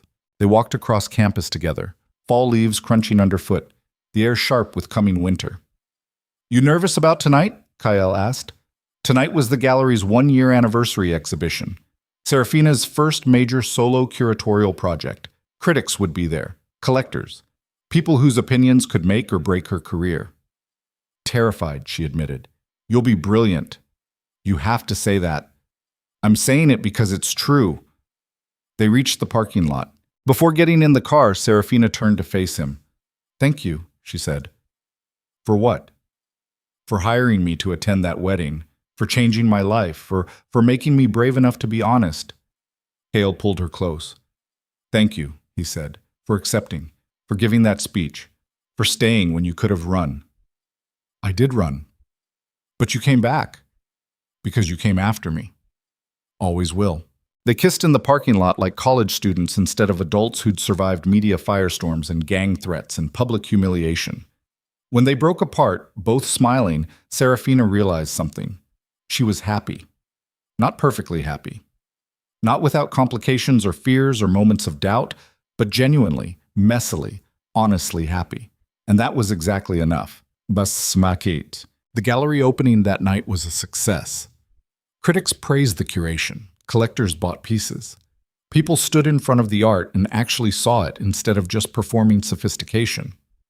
Near midnight, when most guests had left, Serafina found Kael standing in front of her favorite painting in the exhibition. It was abstract. Blues and grays and sudden slashes of crimson, chaos organized into something that felt like truth. What do you see? She asked, slipping her hand into his. Kael studied the painting for a long moment. A storm, he said finally. That became beautiful because someone was brave enough to paint it honestly. Serafina leaned her head against his shoulder. That's exactly what it is. They stood together in the quiet gallery, the chaos of the past year behind them, the uncertain future ahead. But in that moment, surrounded by honest art and hard-won peace, everything felt exactly as it should be. Not perfect, not simple, but real. And real, they'd both learned, was the only thing worth having. Outside, Seoul continued its endless motion, the city that had witnessed their destruction and reconstruction, that had judged them and discarded them, and finally, grudgingly, accepted them. But inside the gallery, two people who'd started as a business transaction stood proof that sometimes the best stories are the ones you never planned to write, the ones that write you instead, and teach you that love isn't about finding someone perfect, It's about finding someone honest enough to be imperfect beside you, brave enough to choose you when there's nothing to gain except the person standing there, strong enough to survive when everything burns, and wise enough to know that surviving together is worth more than succeeding alone. Kael and Serafina had learned all of that the hard way, through scandal and threats and mistakes that should have destroyed them. But instead of breaking, they'd rebuilt, not into something pristine and untouchable, but into something real and human and absolutely worth fighting for. And as they walked out of the gallery into Seoul's neon-soaked night, hand in hand, neither perfect nor trying to be, they carried with them the only truth that mattered, that sometimes the most dangerous thing in the world isn't falling in love. It's finding someone who sees every broken piece of who you are and stays anyway.